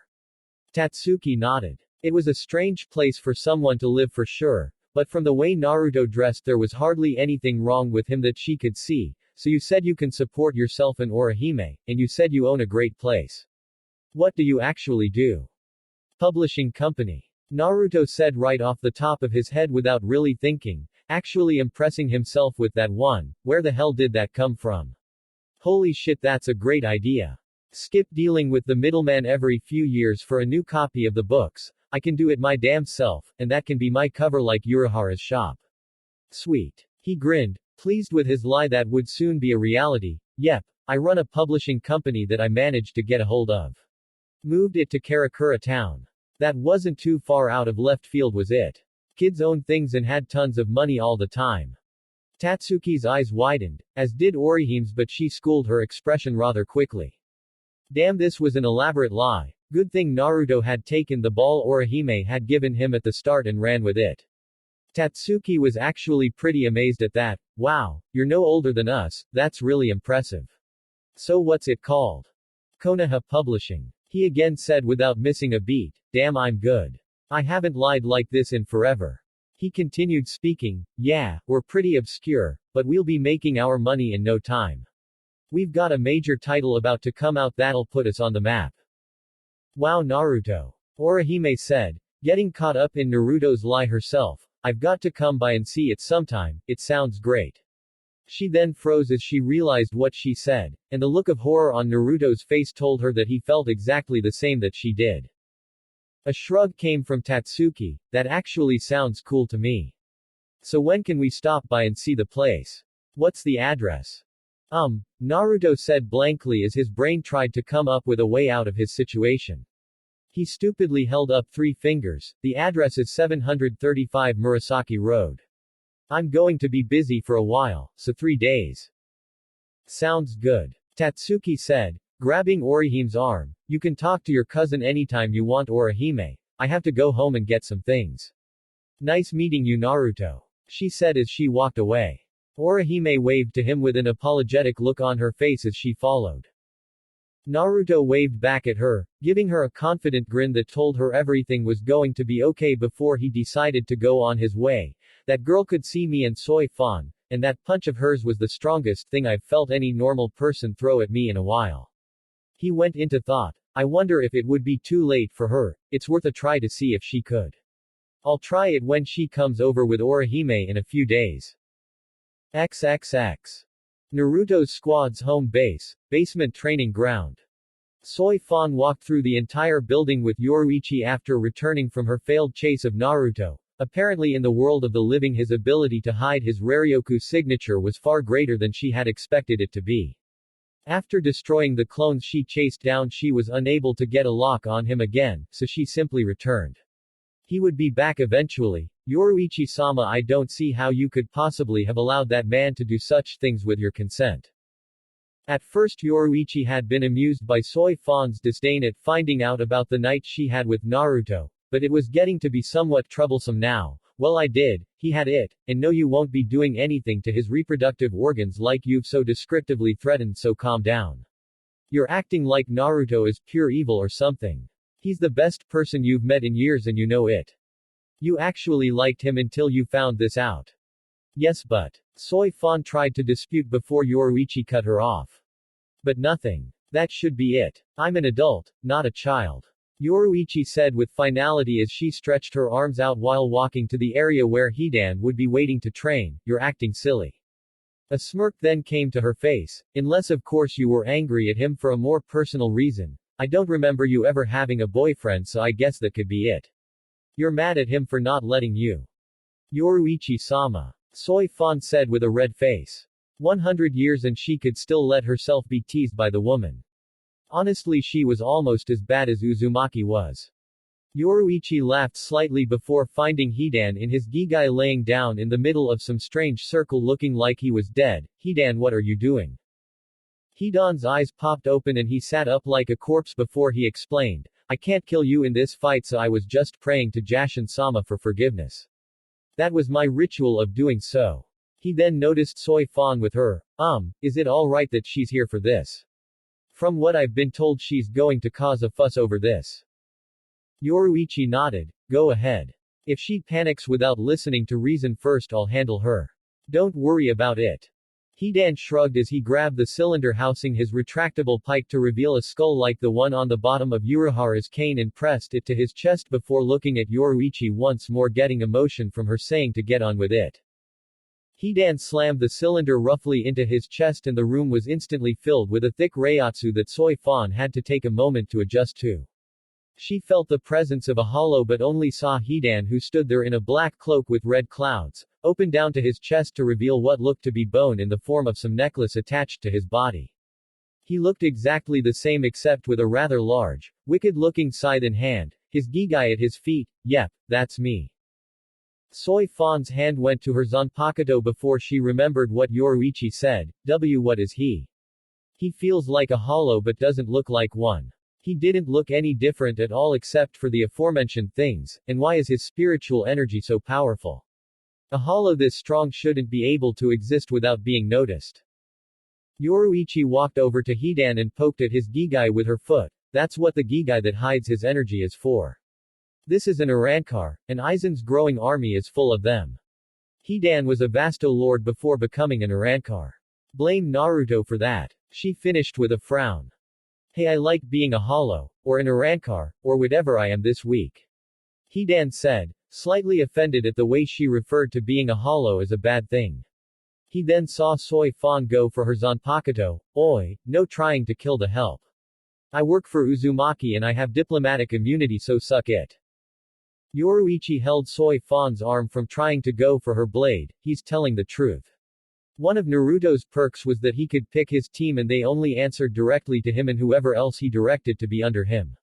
I guess it's his way of trying to protect anyone he deems to be his comrade. It's admirable actually. She said with a smile. Soy Fan looked at her mistress, smiling as if she had a crush while talking about Naruto's deal set up with the Gote 13 but tried ignoring it to keep asking questions, so I can't attack him even though he's a hollow. Yoruichi thought about it for a moment. Well, you could, but Naruto wouldn't be very happy about it at all.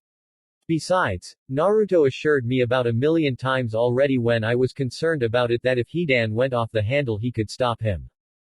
Yes. She has the rules or engagement in her head now. Hidan snapped, tapping his foot impatiently. Now can we train already?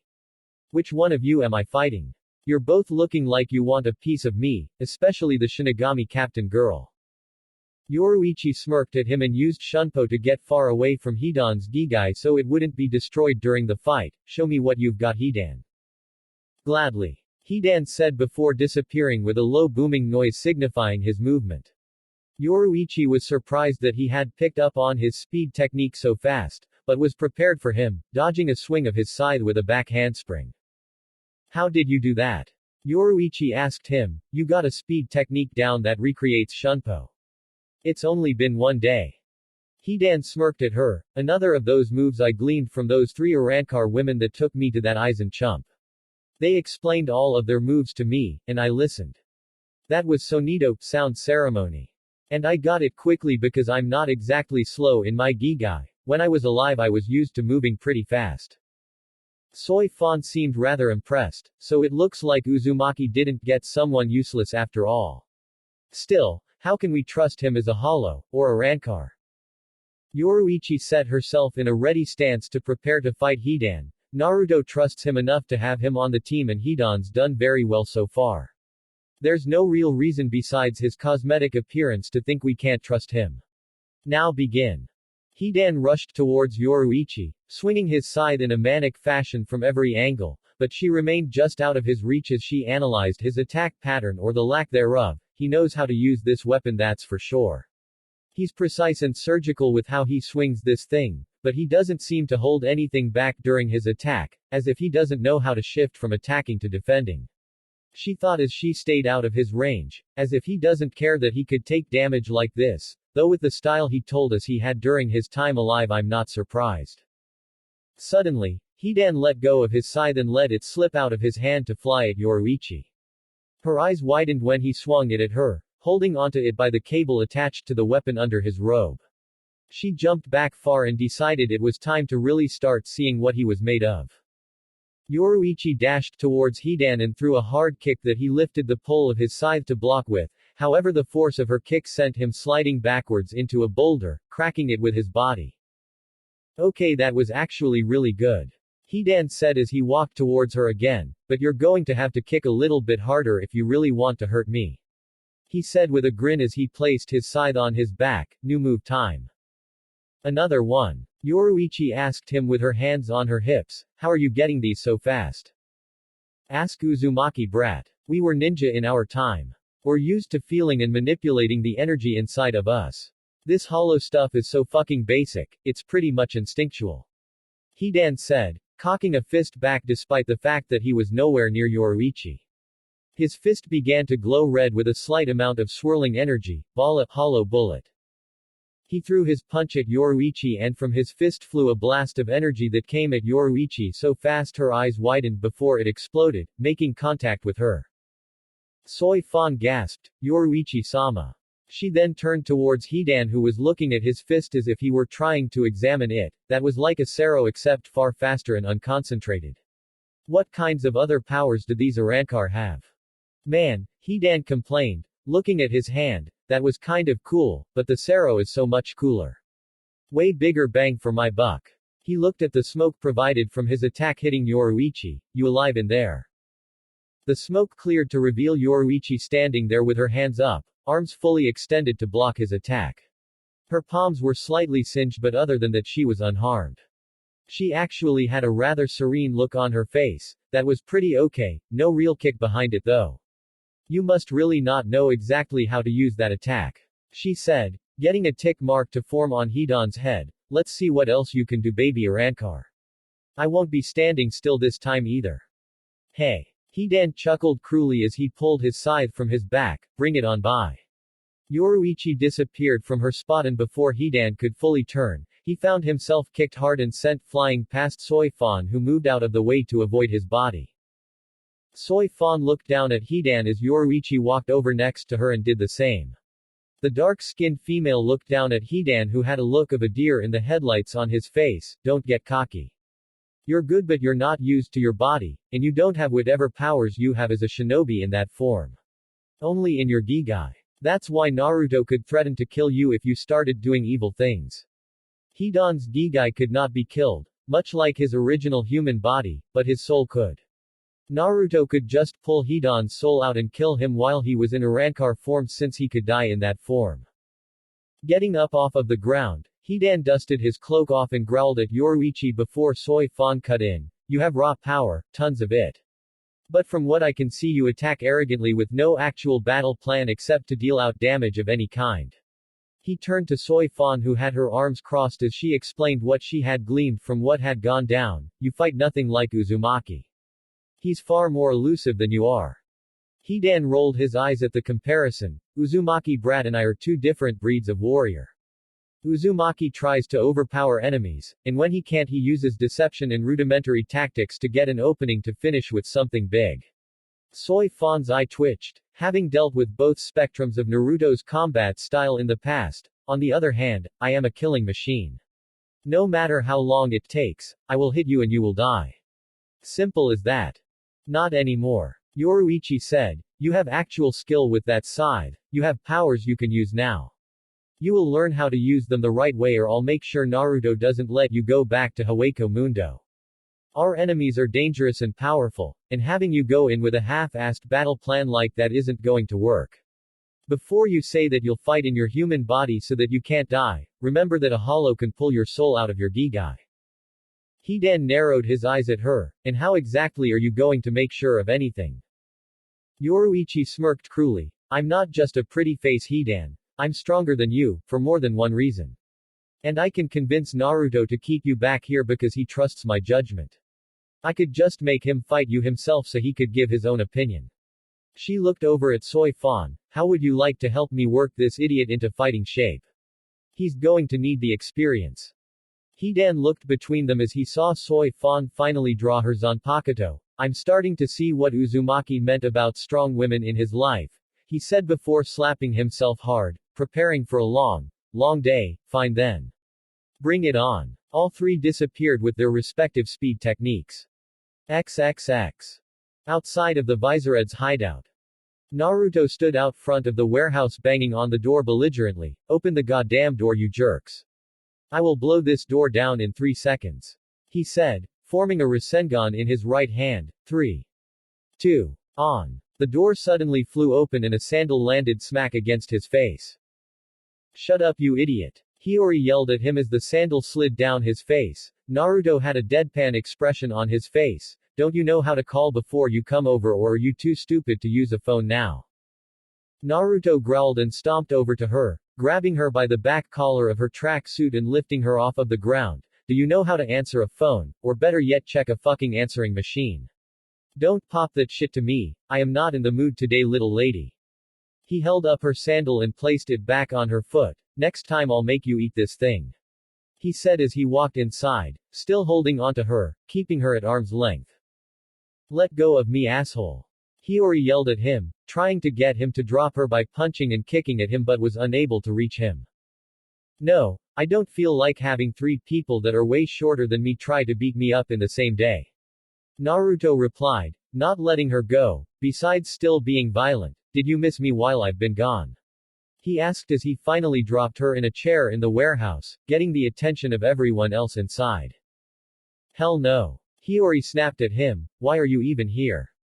Naruto answered bluntly, I got chased out of my house and decided to kill 2 birds with 1 stone and come see you guys. Hiyori huffed but then smirked at him, kick any Shinigami ass. Naruto grinned at her, I kicked so much ass. Turned the place upside down. He looked at the rest of the Visoreds, join the squad damn it. I want your help, and I know you want to take a swing at Aizen. Shinji walked over with his usual sardonic look on his face, you already know the terms Naruto. Get Ichigo to us so we can teach him how to use his powers and we might think about it. Yeah, whatever. Naruto mumbled, those are the terms for you. Not everyone else. Besides, school starts next week. If I just run up on the kid and find his house that would just scare the hell out of him and make him distrust me. Wait. He dug into his ear and flicked what he got from it at Shinji, getting the man to scowl at him. I think he kind of trusts me from all of the Saraiti stuff, but not by much. So how long? Kensai asked from his area of the warehouse, doing curls with a dumbbell, are we talking weeks or months to get him to show up here? Naruto shrugged, I don't know. Time's irrelevant for me remember, I'm immortal. He felt someone tackle him from behind and hold onto him around the neck, hey, how you doing? Mashiro was hanging off of Naruto's back, did you miss me fishcake? Naruto chuckled, almost getting killed kind of takes up your space for wandering thought in your head. He looked over at Hiyori and gestured to the woman with lime green hair on his back, you see, why can't you be as nice as her? She never hits me, unless we're already sparring, but that doesn't count. Hiyori rolled her eyes, because you're both 2 halves of the same idiot. Both Naruto and Mashiro stuck their tongues out at her, there's my point exactly. Naruto let Mashiro down, yeah whatever grumpy.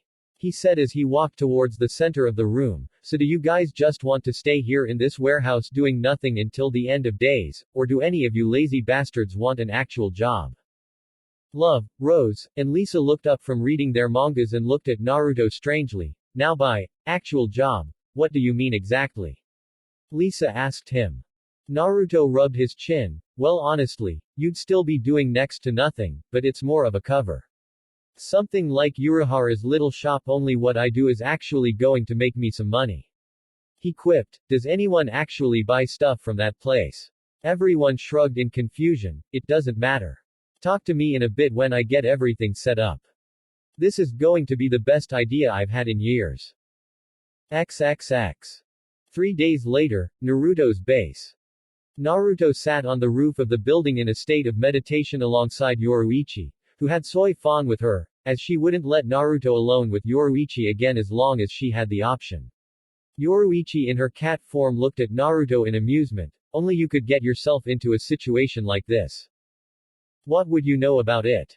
He replied with a smirk on his face. I was lying my ass off until Orihime got caught up in the awesome of my lie. Sweet girl, like her a lot, screwed us both over though. He cracked open an eye to look out on the very empty street of the basically abandoned district of town. Oh well, maybe I can use this.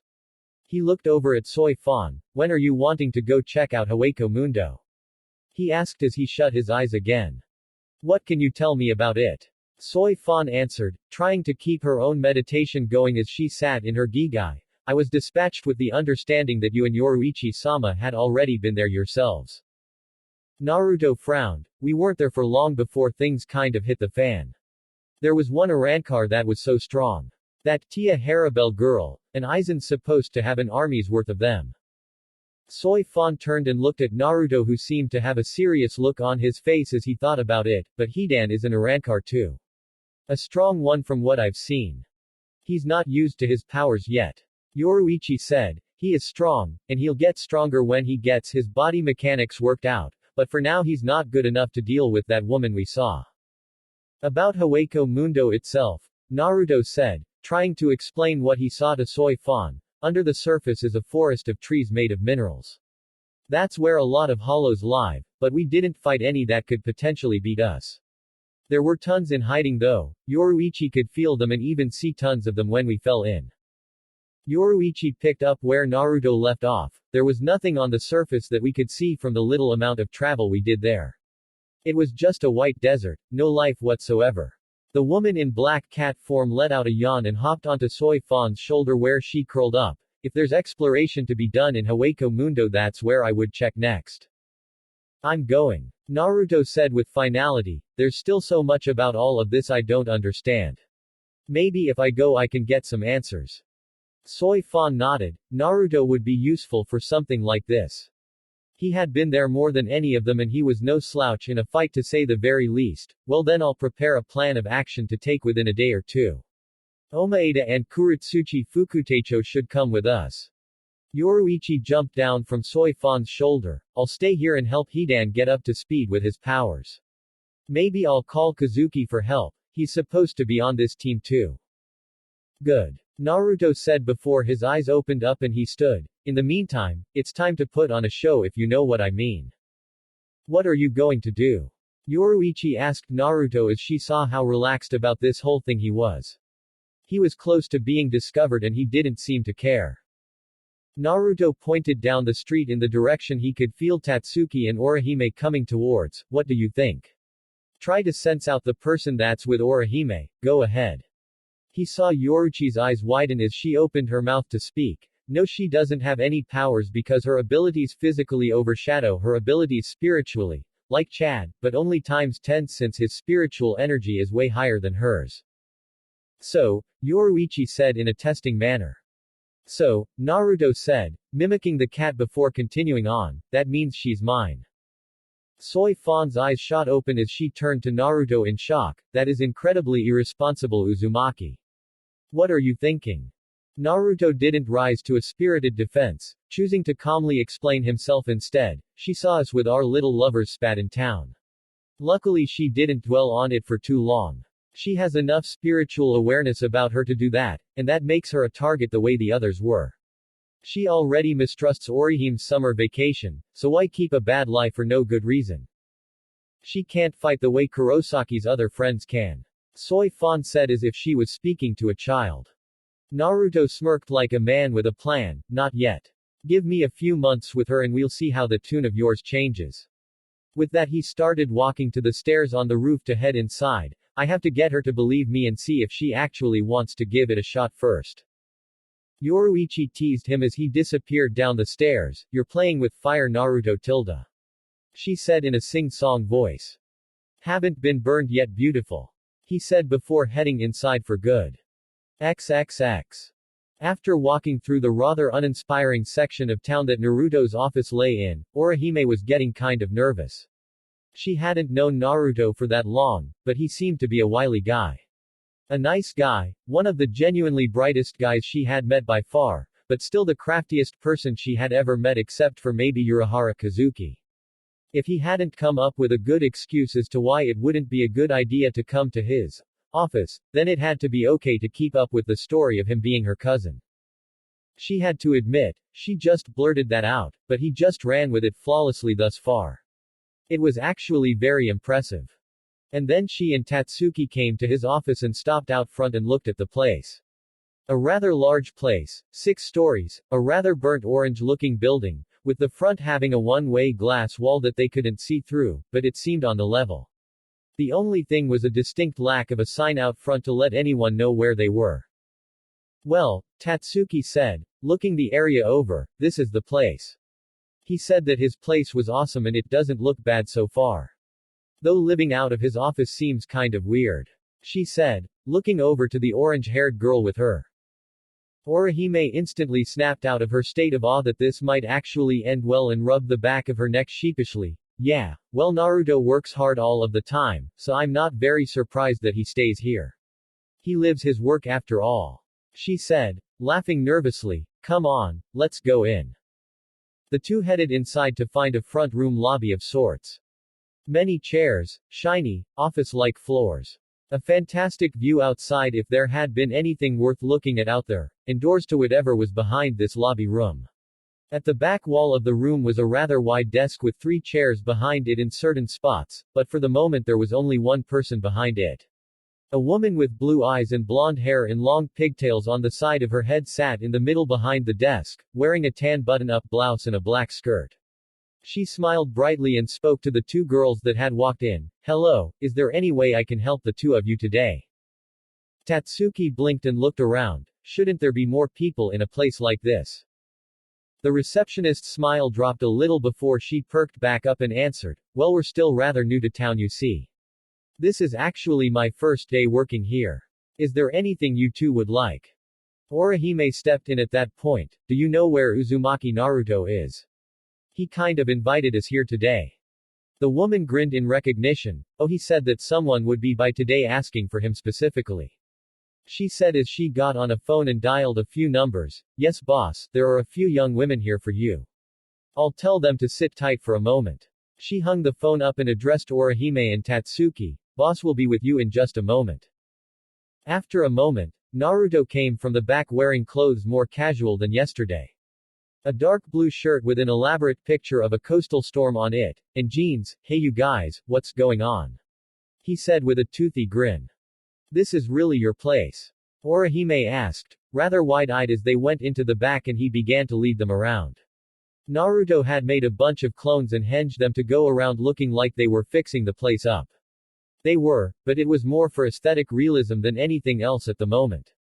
Even the receptionist at the front was a Kage Bunshin under his Oroku no Jutsu. Yep. He said proudly, before I came here right before summer started I won the place off of the old owner, the drunk. He noticed Tatsuki looking at him strangely. What? I'm very good at poker and you get into some interesting stuff when you grow up without any family. Anyway, I renamed it, got some funding to turn the company around and moved them to Karakura so that I could help Orihime out and start working with a famous author that's looking to us to put his next book out. He was lying so hard at this point he thought some higher power would strike him down right on the spot. Tatsuki raised an eyebrow, and you're still in high school. Naruto nodded with a frown, waste of my time, but my vice president is always like, No one's going to take you or the company seriously if you don't finish your education, Naruto. Blah, blah, blah, he said before shivering, but if I don't go then something terrible will befall me. She's already threatened me with something I can't risk losing. And he couldn't. This was actually not a lie at all. Yoruichi wanted him to go to high school like Ichigo while she ran things during the daytime to maintain a cover. When he violently, loudly, and emphatically disputed, she threatened to withhold sex from him until he did, and that was the end of that losing battle for him. What was 3 years anyway? He had all the time in the world. At that moment, Hidan in his gigai walked out of the kitchen eating a sandwich and stopped as he saw Naruto walking with the two girls.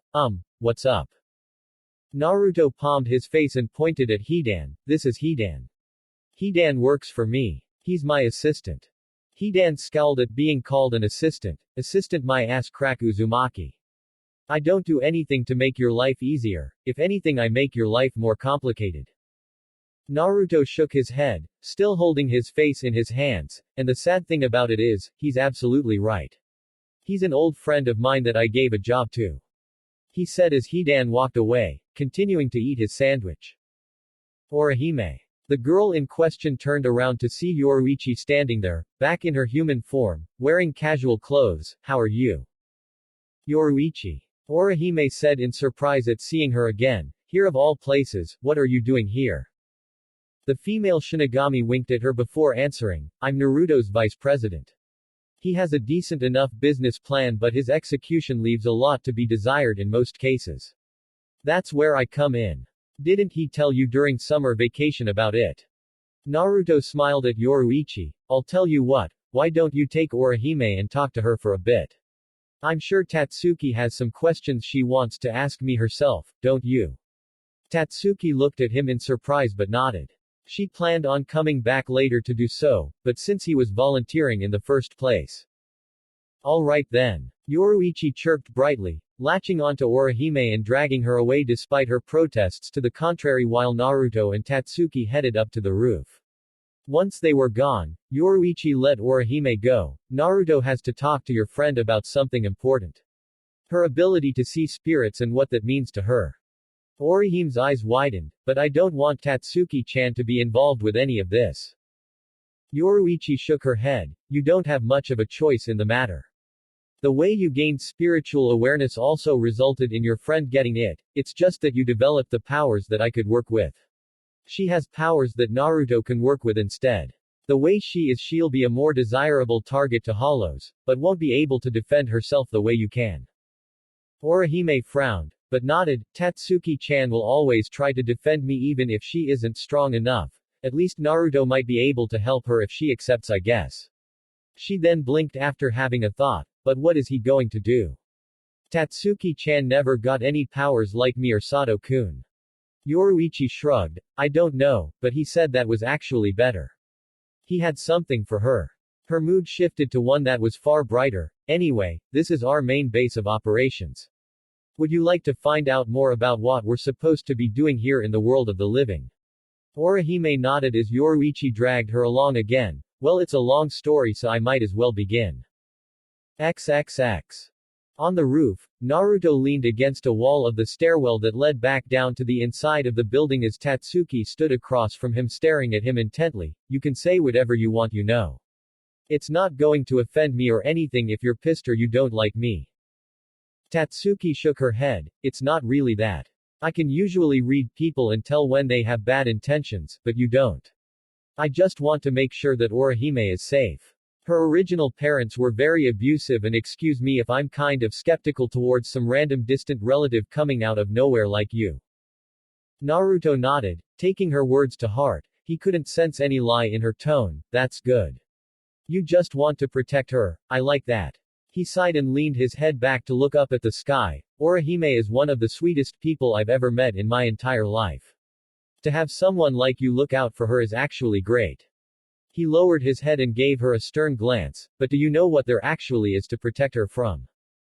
Tatsuki took an involuntary step back at the change in tone from Naruto. What are you talking about? She kept stepping back as Naruto walked forward slowly.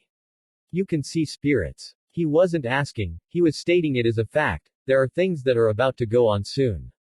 Another kid in your class, Kurosaki Ichigo, he's going to have a spot in it as well, but I'm going to wait to talk to him, he has a very hard head. Wait, Ichigo. Tatsuki said, how do you know Ichigo? How much do you really want to know? Naruto asked her in return, if you don't want to know anymore or get involved, I'll wipe your mind right here, right now, and that will be that. It won't concern you. If you do decide to stick your nose further into it, then you won't be able to back out. Someone like you probably wouldn't anyway. Tatsuki narrowed her eyes on him. All I know is that you just alluded to Ichigo and Orihime being in danger, and I made a promise to keep her safe. Why are you telling me all of this? Naruto smirked and stopped moving towards her, starting to radiate ill intent, because you deserve to know. We know you've got the desire to protect her and him, now let's see if you've got what it takes to follow through with it. He said, alerting Tatsuki as she got into a fighting stance. Naruto held out one hand with his index finger up and out. One finger, that's all I'm going to need. Prove me wrong. Tatsuki bristled at what she thought was an insult. Are you insane? I'm the second strongest girl in Japan. And all you're going to use is one finger. Naruto's smirk turned malicious. You might be the second strongest woman in Japan, but I'm the strongest man in the entire world, ever, period. He crooked his single finger towards himself as if to say bring it on. Tatsuki growled before running forward at Naruto and launching a punch intent on knocking his block off. Naruto simply lifted his hand and blocked the punch with his finger, raising an eyebrow in interest as she managed to force his hand back a little bit. That was good. Just how hard does this girl train? He thought as he shoved her back with a flick to the forehead. Tatsuki stumbled back halfway across the roof and rubbed the red mark on her head that formed from Naruto's flick. What? How did you do that with one finger? That's insane. Is that all you've got? He said chittingly. How could you even protect yourself with that kind of strength? And you want to help Orihime and Ichigo? He laughed. She ran back towards him and started trying to throw combination punches that Naruto blocked with just his finger, no matter what angle she tried coming at him from. She jumped in the air and dropped an axe kick that she was sure would get him when he just stepped back, letting her attack miss. Hey! You moved. Naruto held back a laugh. You expected me to stand still. She growled and stood up, attempting a rising uppercut but missing when he leaned back just out of range. He placed his single finger on her forehead, getting her to freeze solid. You have very good technique. I won't have to teach you hand to hand at least, you're fantastic at that. And I'm pretty sure if I let you, you could knock me through a wall, you're pretty damn strong. He moved his hand down to tilt her chin up to make eye contact with him. Pretty cute too, you little tomboy. Jerk. She yelled, jumping back away from him. I'm going to kick your ass for that. So angry. Naruto said in amusement, and I would love to see you try. XXX. 10 minutes later. Naruto stood with his foot on Tatsuki's back as she lay on the ground exhausted. Not one time, she said, panting heavily. All those attacks, I never landed a single one and you didn't hit me once until the end. Naruto simply jabbed his single finger into Tatsuki's belly after having seen enough. Naruto let his foot off of her, because you were ruled by your emotions for that fight. I pissed you off and you dropped most of your form. I was using your attack and flowing around it. It doesn't hurt that I'm way faster than you, but you seem to have some fighting experience. You're going to need that. She sat up and looked up at Naruto. Why? He kneeled down, looking her directly into the eyes as he put a hand on her head. I want you to close your eyes for me. She looked skeptical, but did as he asked. Just focus. Focus on building your energy and circulating it through your body. You know how to do that. Tatsuki nodded and steadied her breathing to go with Naruto's request. Naruto could feel the chakra going through her and smiled. Oh yeah, she's perfect for this. Tell me, Tatsuki-chan, do you want to be left out of the loop? Do you really want to know what Orihime was doing this summer? Her eyes snapped open and she nodded. I should have figured that was a lie after what you told me today. Naruto chuckled as a gleam came to his eye. Do you want to be my apprentice? Her eyes widened. You can use a specific kind of power inside of your body known as chakra whether you know it or not. And because you trained so hard and have had so much interaction with spirits before this, you have enough of it at your current age that you can develop your skill with it. What does it do? Tatsuki wondered. Naruto made a cross-hand seal and in a puff of smoke, next to him appeared a perfect copy of him. This can't be happening. I'm dreaming, right? You wish. Naruto said as his clone dispelled and he extended his hand towards her. So do you want to be my apprentice? I'll tell you now, it's not going to be easy, and you will hate me with a fiery burning passion because I need to get you up to snuff in a hurry, but from the amount of power you have I don't think it will take that long.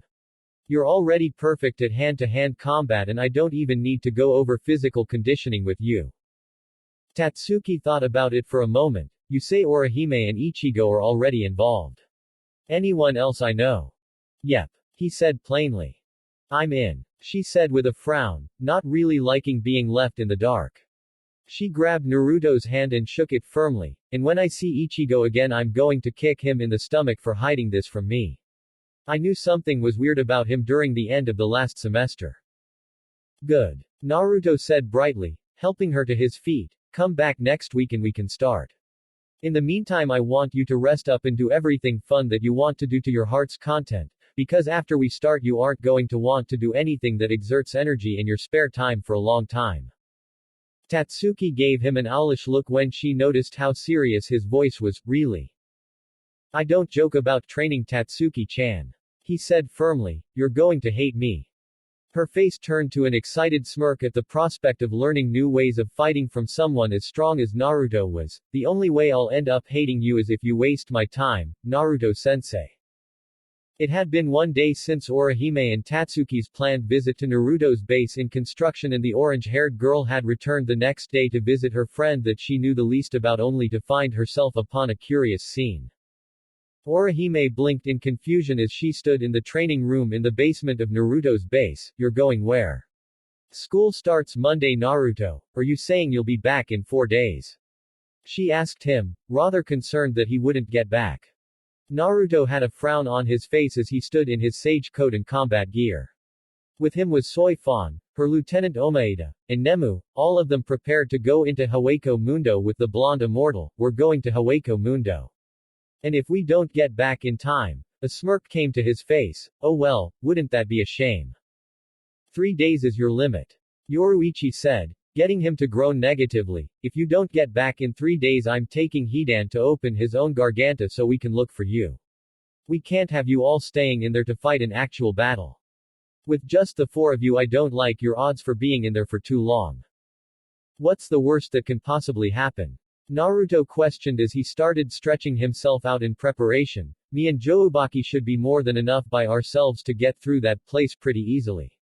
Just in case anything really goes down we have big man over here and Nemu-chan.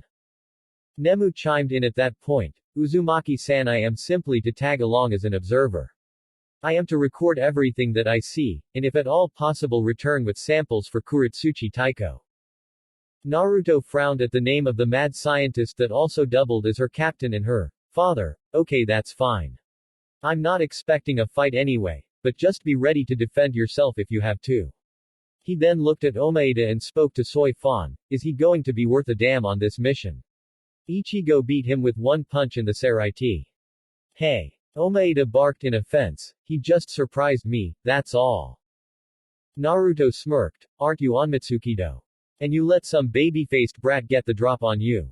The large man sputtered as Naruto pressed forward. And my ass, he got the drop on you. You had your Shikai out and he flattened you. He punched right through it. He beat you like a heavy bag. Are we going to leave or what? Soifan asked impatiently, her foot tapping on the ground. I want to see what all the fuss is about and what Hawako Mundo is all about. No Shinigami in the Gote 13 has ever seen it and returned to tell the tale. Naruto smirked as his Rinnegan blazed to life. Ow. He said before he began to make hand seals. Anxious I see. Naruto slammed his right hand on the ground. Gedu, outer path. All aboard. The ethereal demonic head rose from the ground, and those that hadn't seen it before didn't have long to gawk at it as 4 tongues shot out of its mouth and pulled Naruto, Soifan, Omaeda, and Nemu inside before disappearing back into the ground. Orihime stared at the place where the Gedu once sat. Where did they go? The world of the hollows. Yoruichi answered glibly. This is the 3rd time he's used that thing, and the 2nd time he's used it to go inside. Did you want to go? she asked. Orihime rapidly shook her hands in front of her face. No. That's okay. I don't want to. I'd probably get in the way if I did. She looked up when Yoruichi grabbed her chin and turned it up. The dark-skinned woman was smiling at her. You know, you shouldn't think of yourself that way. Naruto wanted to ask you if you wanted to join him on this team. He thinks you'd really be an asset. But I can't fight that well. She tried to reason in return. Why would Naruto want her to be on his squad? Even without seeing him fight firsthand, she had to know that he was strong. He got respect in the Seraiti far too readily to be weak. I don't know what good I would be.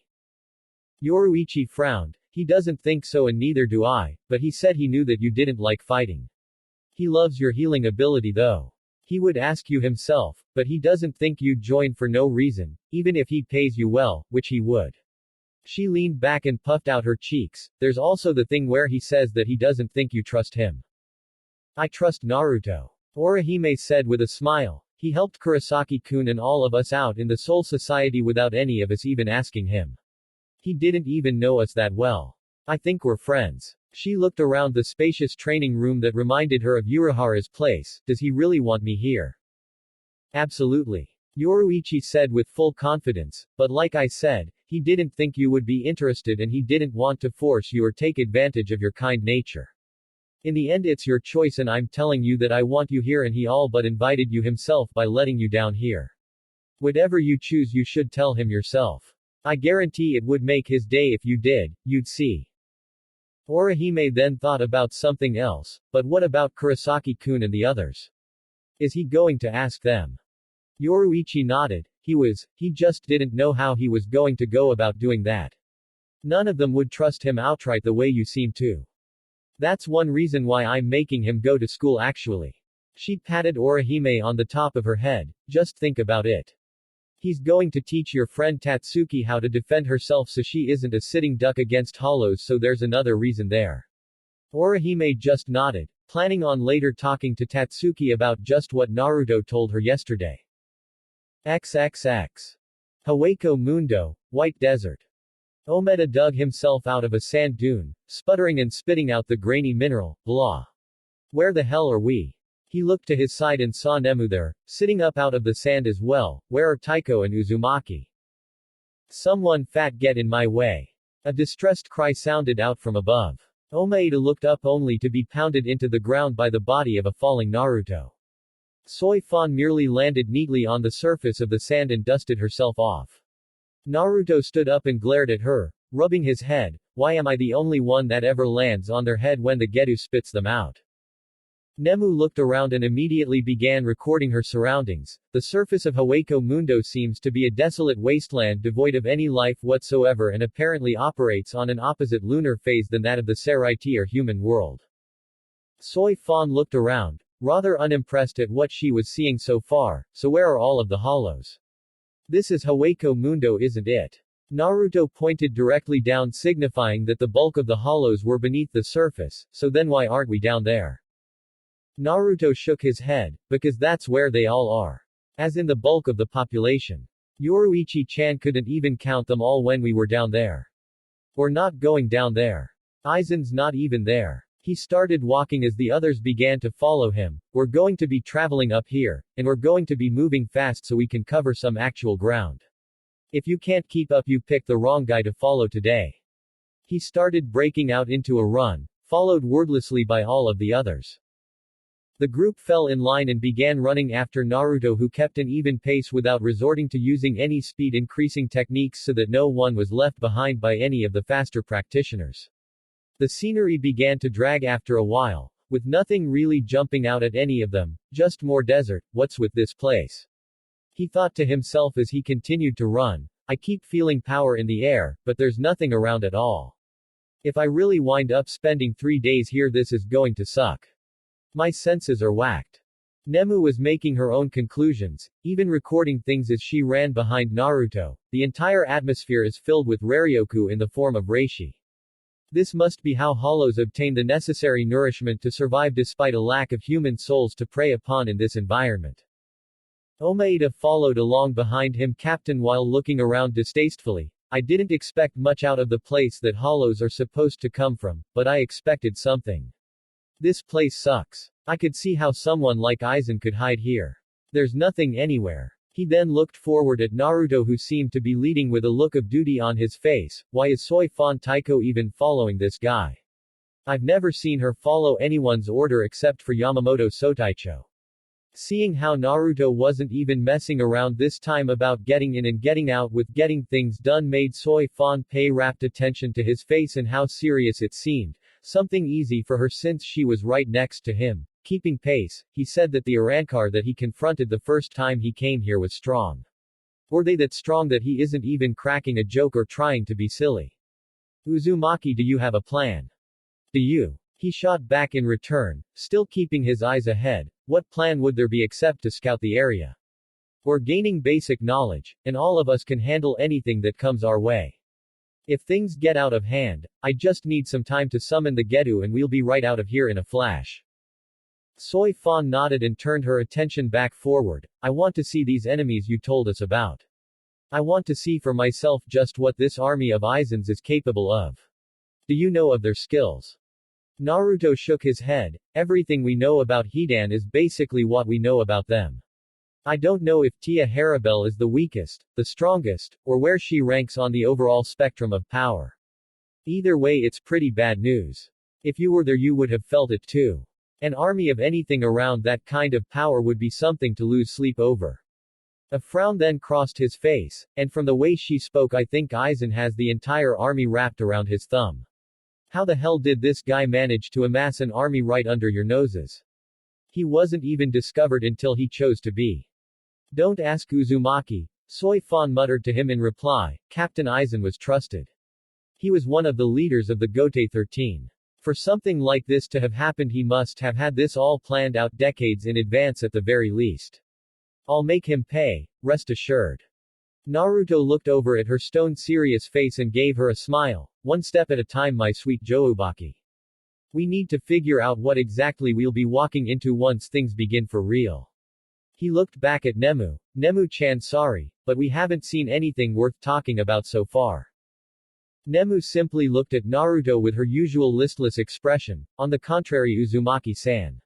We have only been here for a few hours and already I have enough information that may interest Kuretsuchi Taiko once I return to the Seraiti. Nodding wordlessly, Naruto asked another question. Is anyone tired yet? Anyone need to stop and rest for a moment, or are we still good to go? He noticed Soy Fan glaring at him. What? I wasn't asking you. I know you're good for at the very least a few more hours, but your lieutenant might not be, and Nemu-chan might not be either. Soy Fan immediately asked him, Omaeda, are you tired? Not even close, Taiko. He answered immediately. It didn't matter if he was or not that he was. If he said he was tired at any point during the mission without having a damn good reason for it, Soy Fan would make him pay later. No weakness in the Onmitsukido.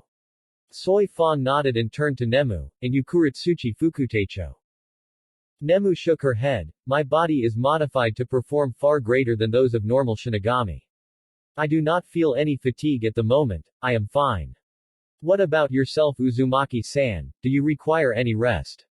Naruto snickered at the question. I'm more of a machine than a human. As long as this is all we're doing, just running, I don't know how long I can keep this up for. Seriously, the only reason I ever stopped running during times like this in the past was because I had teammates that couldn't keep my pace.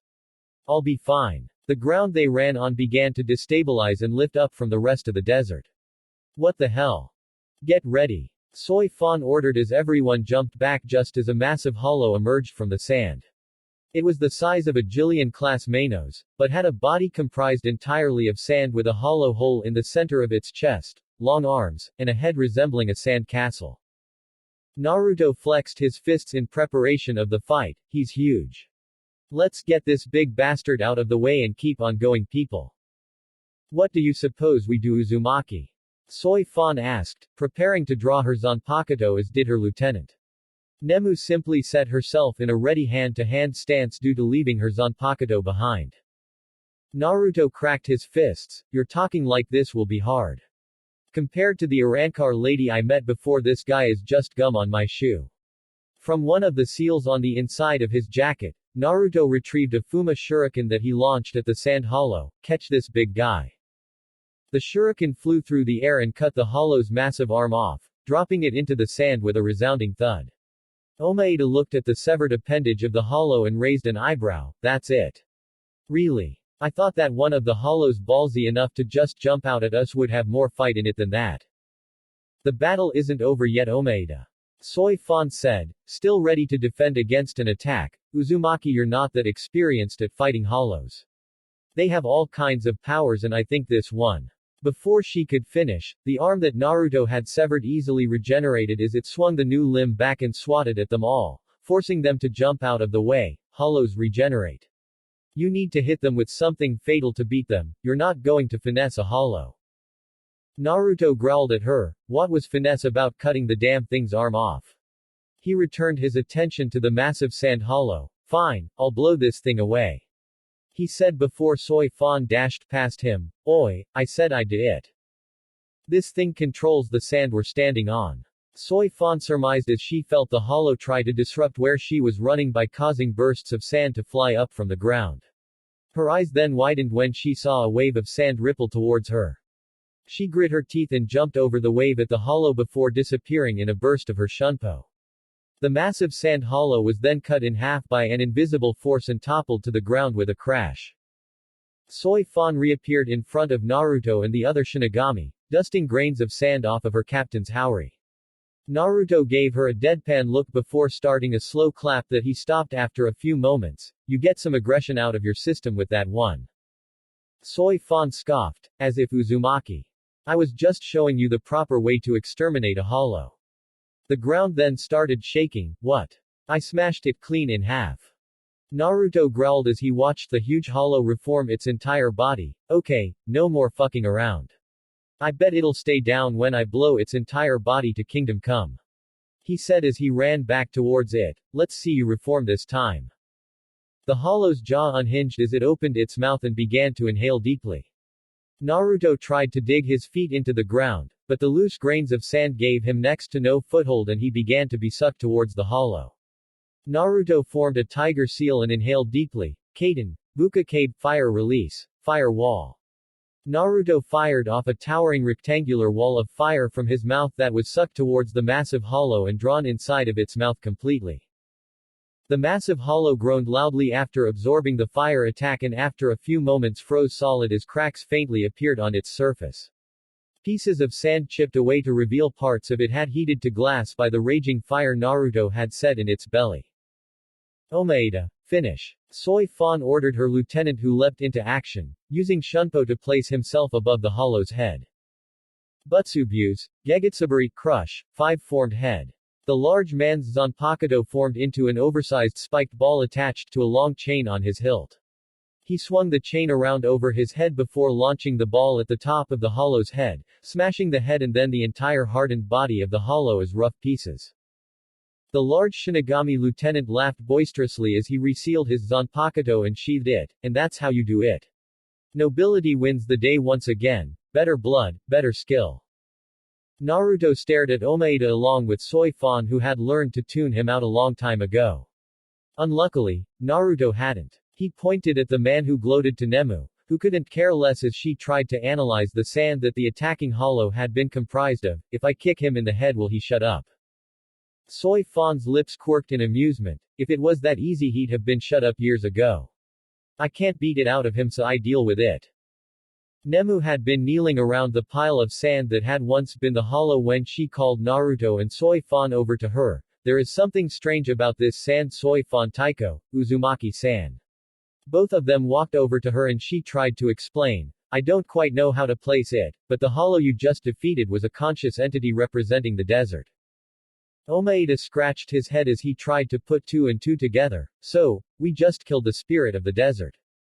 Nemu shook her head as she stood back up. No. More like you just killed the guardian that was slated with defending the spirit of the desert. If it was the actual spirit of the desert, then it would have attacked us the moment we arrived. We simply stumbled upon it, meaning that we were close to the desert spirit and the guardian reacted violently. So, Naruto said, trying to get her to finish her thought and tell them what she was alluding to. Nemu pointed down. There's still something down there, and it's coming up to the surface now because we destroyed the Guardian. Soy Fan sighed and prepared herself for another fight. When you say it's coming to the surface, how long will it take to get here? The ground suddenly exploded and a blur shot into the air, raining sand down on top of everyone, keeping them from looking up lest they find themselves blinded by the sand. 3 seconds ago, Nemu said as a dense reiatsu settled over them all. So this is an Arankar. Omaeda wondered as he had his hand on his Zanpakuto. The feeling felt slightly similar to Hidan as there was a specific feeling behind the reiatsu, only instead of pure bloodlust that would send another person running for the hills, this feeling was one of apathetic detachment. It made you feel as if you didn't even want to fight in the first place, as if it was in your best interest to just leave and forget about being there. Everyone opened their eyes as the sand stopped raining down and they saw a figure just standing at the top of a sand dune with his arms crossed. On his back sat a spear with a large blade that had 4 different points of varying size to make it to look something like a claw.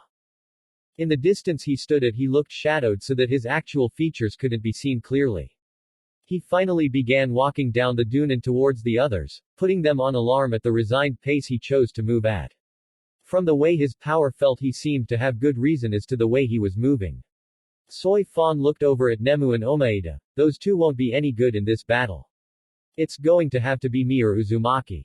Both of us would be better since Uzumaki doesn't seem to be that adverse to working as a team to fight. The figure spoke as the sand began to blow in the wind around him. Who are you and why have you disturbed my slumber? The person asked in a calm, yet somewhat ragged-sounding voice that made Naruto's ears twitch. There's no time to mess around with this one. Soy Fan said as she grabbed her Zanpakuto, Jinteki Shakuset. She was stopped from releasing her Shikai by Naruto grabbing her right arm. Uzumaki, what are you? Just wait, he said as he started walking forward into the gusty sandstorm. There's no way, but that voice, it can't be someone else. No one else talks like that. He found the figure in the sandstorm and walked towards him only to freeze once he got within range to actually see him. Holy crap, Gaara. Naruto said in shock and awe, his eyes wide in surprise. The sandstorm died down, revealing the figure to the rest of the Shinigami. A man the same height as Naruto with spiky red hair that reached his neck stared back at him with light green eyes that had no real pupils. He had no eyebrows and black rings were around his eyes. On the left side of his forehead sat a kanji for love, but it was whitened in bone. The man blinked a few times with no actual expression on his face even as he spoke curiously, Uzumaki Naruto. XXX. Meanwhile, Las Noches. Aizen-sama. An Arankar with a bull-shaped skull over his head kneeled in front of Aizen who was sitting at his throne. In the desert, the hollow Runuganga has been destroyed. Aizen smiled at the Arankar, so it seems Rudobone. Do you have a plan of action you would like to take? Rudobone stood up, still posturing submissively to Aizen. Allow me to dispatch the Exequias to deal with these pests for you, Aizen-sama. There is no need to waste the espada on the fools that have dared to intrude on this land. Very well, Aizen said, gesturing to him to do as he wished. I'm putting this in your hands, Rudobone. Don't disappoint me. Once again, Rudobone bowed to Aizen and left the room. Ichimaru Jin appeared from a corner of the room with his usual smirk on his face. You know, the Exequias are only good for one thing, Aizen-san. What are ya thinking sending them out like that? It's just a waste of time to me. For us and them. They wouldn't have sent weaklings for this kind of thing, ya, no. Aizen just chuckled. I know that, Jin. You and I both know that the Exequias are utterly expendable. The most expendable portion of my forces. But they will serve a purpose. I will be able to see how the Seraiti are prepared to handle just a taste of my army. It should also provide some misdirection and make them think that is the extent of my Arankar army's power. XXX. Karakura Town, Kurosaki Home Clinic. Yeah, I'm coming. Ichigo yelled from the living room of his house as the doorbell rang. Due to the fact that his father Ishin and little sister Yuzu were busy with the clinic and his other little sister Karen was out playing sports with her friends, he was the designated getter of the actual door to their home. It didn't bother him though. Rest was more than fine. The Soul Society had provided more than enough activity for his summer vacation twice over and then some. He opened the door to find a childhood friend of his standing there with her arms crossed over her chest, Tatsuki. What's up? You should have called or something before coming over. Tatsuki sighed and looked into Ichigo's face. Yeah, well, I'm not here to hang out or ask you for anything. I just came to talk for a moment. Sure. Ichigo said, wondering what she had to talk about. Then again, he had been gone all summer, so she couldn't talk to him about anything while he had been gone. Go ahead, do you want to come in? Tatsuki shook her head and rubbed her arm before she began to talk. I know, about what you and Orihime actually did this summer. She noticed him flinch and then break into a slight sweat at having his secret possibly exposed. It's okay, I'm not dumb enough to actually say anything about it out loud for the world to know. Naruto told me that much at least. Ichigo's panic dropped when he heard Tatsuki use the name of the weird blonde guy that helped him save Rukia. Wait, Naruto. You know that guy. How?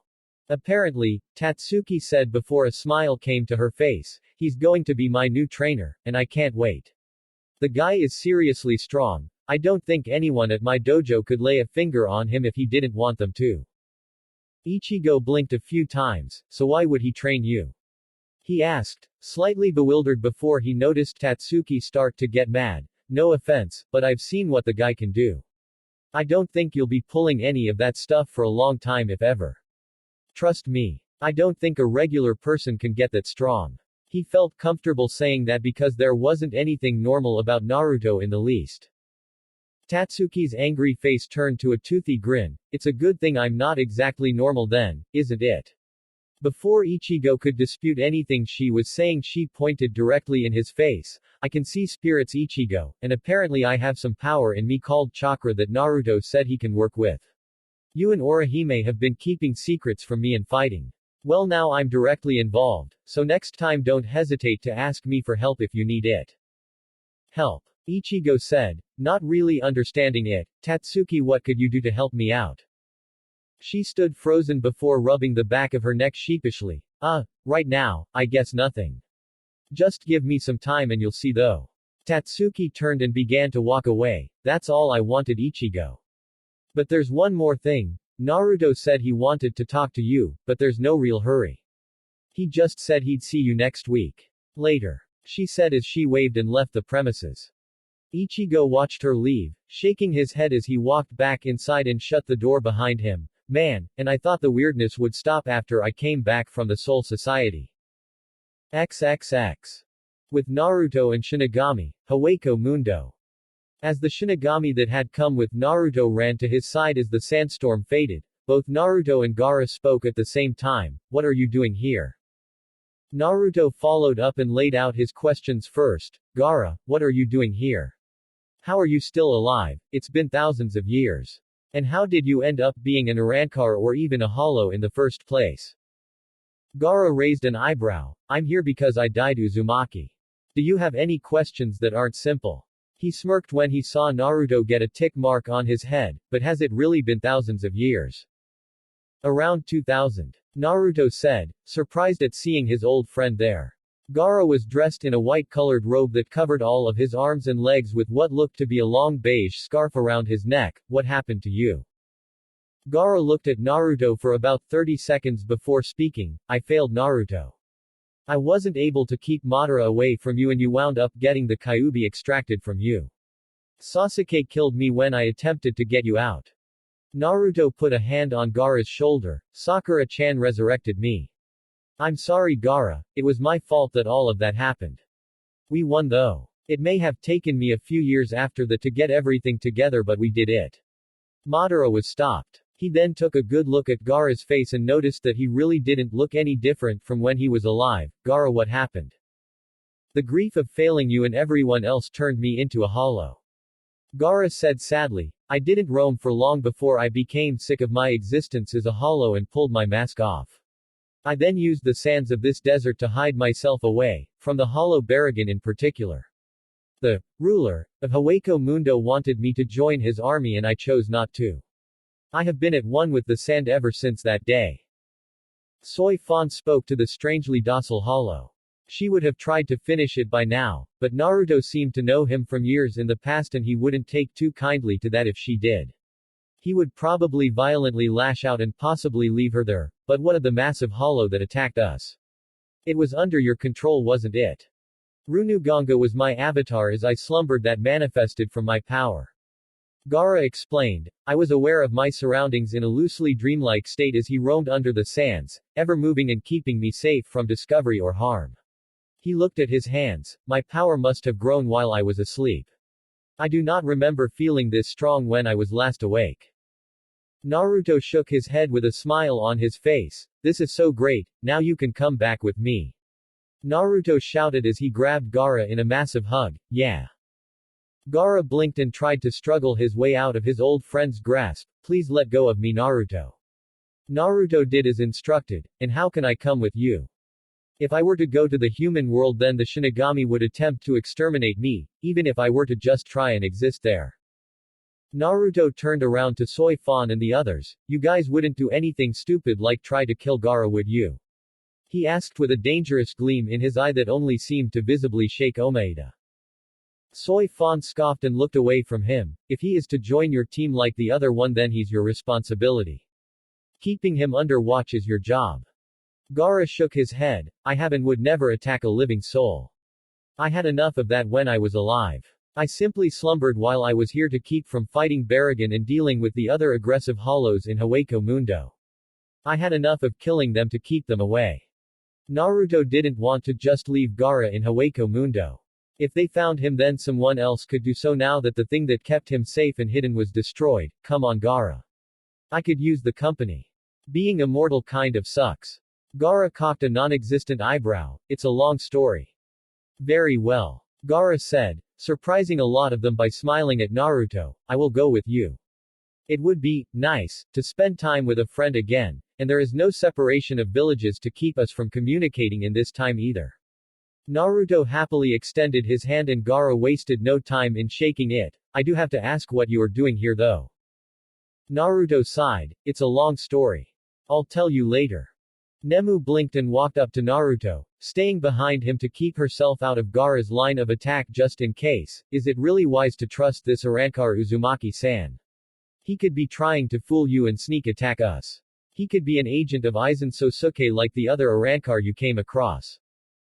Gaara looked at the girl standing behind Naruto and then at the other Shinigami around him. I see time hasn't made you any less busy. Naruto shrugged. Got to fight the still life somehow, Gaara. The world didn't just settle into peace, I'm sorry to say. Right now it's in more trouble than ever, and the trouble is centered around here in Hueco Mundo. Shaking his head, Gaara crossed his arms once more. I am sorry, Naruto. I know nothing of this world if you truly say that it is 2,000 years since my death.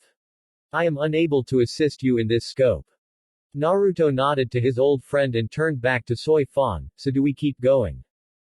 Yes. Soy Fan said, feeling the former tension when Gaara revealed himself having fully faded from the scene beforehand. We still have nothing of actual substance to take back with us. If this Gaara isn't an Arankar in Aizen's army, then we still have no clue as to what they are capable of, their actual numbers, their strength. We have nothing. I will go with you. Gaara said, putting a hand on Naruto's shoulder. It would be good to catch up with an old friend, and I believe I could be of some help to you in some way. Just one moment. Gaara kneeled down and buried his hand completely in the sand. Omaeda raised an eyebrow at Gaara when he shut his eyes and looked towards Naruto. What's he doing? Naruto kept his eyes on his friend as he continued to do what it was he had been trying when it finally hit him. Gaara can probably sense anything in the sand. The way that I can sense life and power easily in Sage mode, Gaara can probably do that anytime he's in contact with sand in Hueco Mundo, or maybe anytime he's around sand in general. Nemu's eyes actually widened in surprise at that fact. From what I can deduce, all of Hueco Mundo is covered in sand. So if you are correct, Gaara-san can potentially sense anything in Hueco Mundo if he knew what to look for. Gaara's eyes snapped open. You are supposed to be the only Shinigami in this realm, correct? He asked Soy Fan due to her wearing the captain's haori and looking like she was in charge of the others. Or searching for the location of a trio of rogue Shinigami. She responded to him in kind. The former captain of the 5th Division Aizen Sosuke has conspired with 2 other captains to attempt to destroy the Seraiti. She noticed Gaara giving her a blank look, but could tell that he was lost. Do you know what that is? He shook his head. I thought as much. Just as clueless as Uzumaki. Gaara ignored the crack at him and his fellow former shinobi. I can sense a Shinigami's Raryoku, however it is very far from here and mixed in with other powerful signatures that surround it. He pointed in a direction, that way. It feels far enough to take a few days to get to. Naruto grunted and kicked at the sand softly. Fuck. To hell with it, let's keep going. He said as Gaara stood up from sensing his way around. Think you can keep up, Gaara? You never were the fastest back in the day. Gaara just stared at Naruto until disappearing, a low booming noise erupting from where he had been standing moments before. He reappeared a short distance away with his arms crossed. Are you all coming?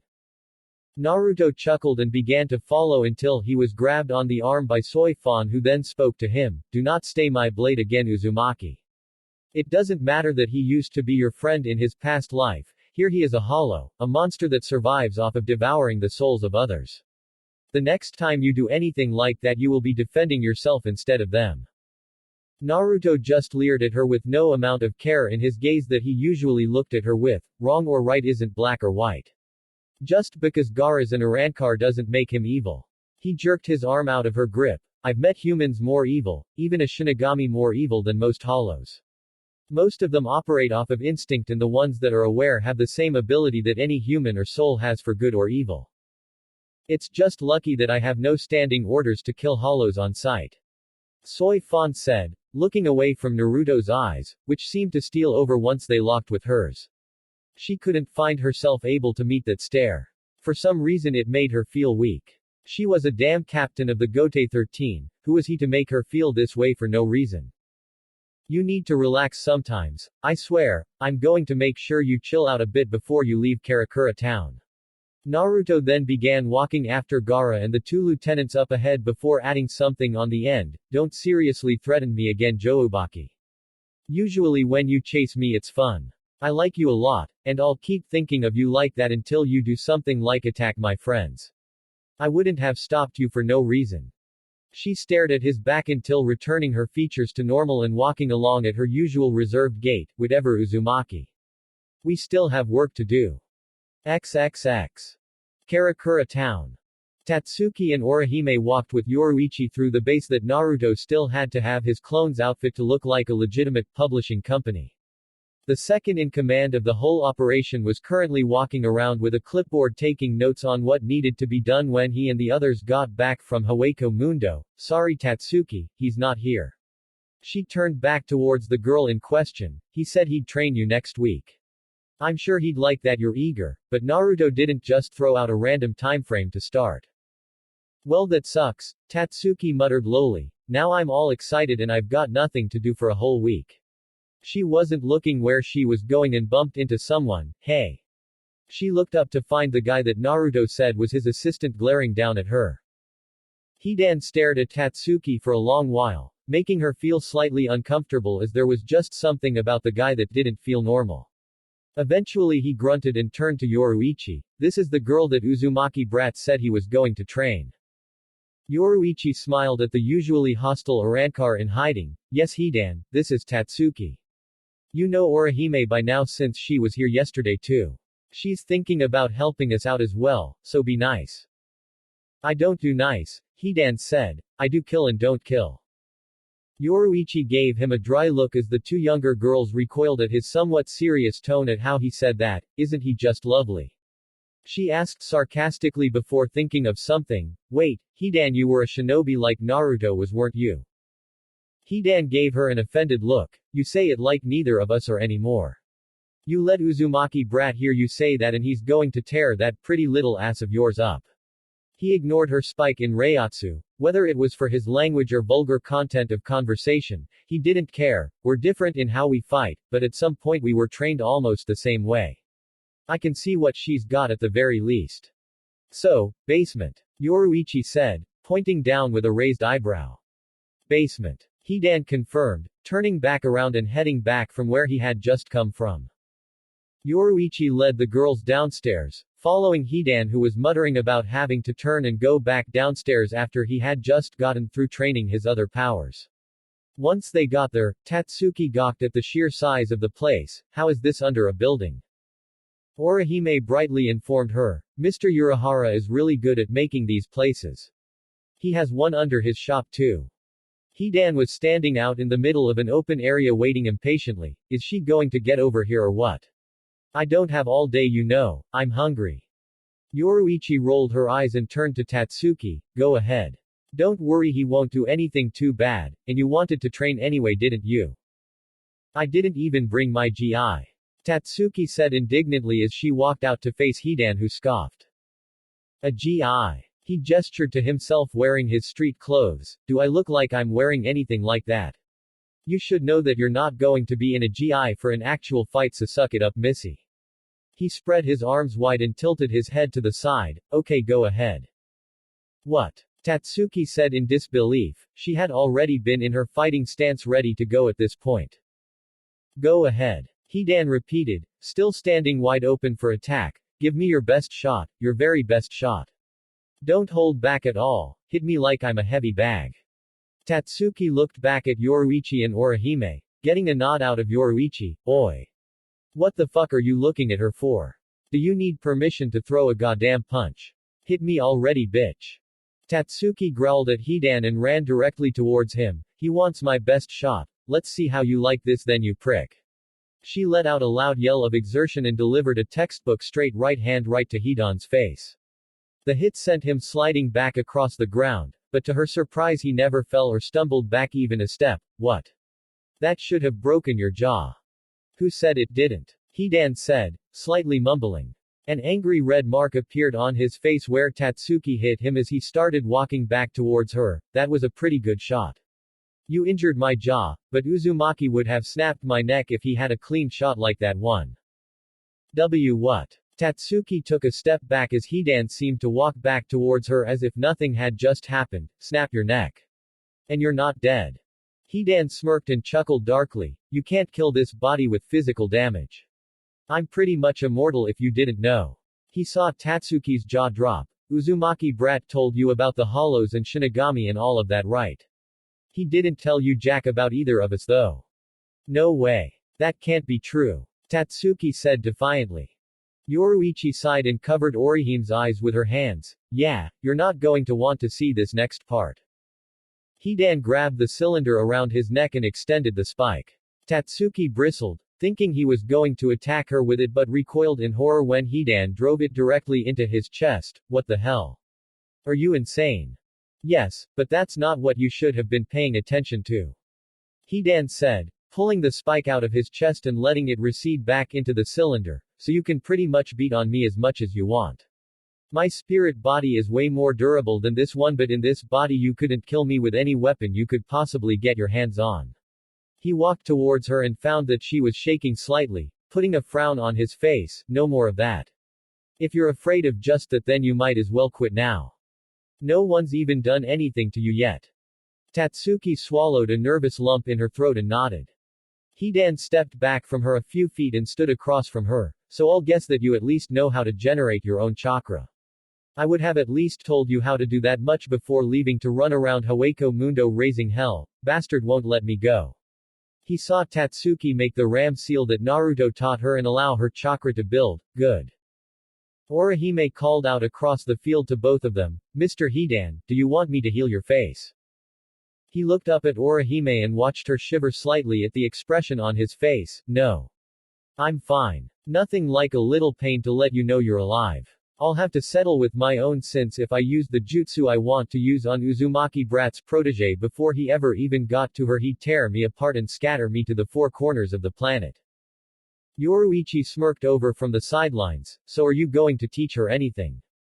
A grin came to Hidan's face as he looked at Tatsuki, and she felt as if she needed to get out of there fast or she might wind up paying for it. So what do you humans know of the almighty Jashin-sama? If you believe in him as I do faithfully, you may be granted with. He was shut up when he found a boulder chucked at him by Yoruichi that smashed into him. Not that, Yoruichi growled out threateningly as she walked over and escorted Tatsuki away from Hidan. I guess you'll just have to wait until Naruto gets back to learn any of his tricks, Tatsuki. Orihime looked over at Hidan worriedly to see him sputtering with the boulder covering his torso. Is he going to be okay? Yoruichi shrugged and led Tatsuki back upstairs.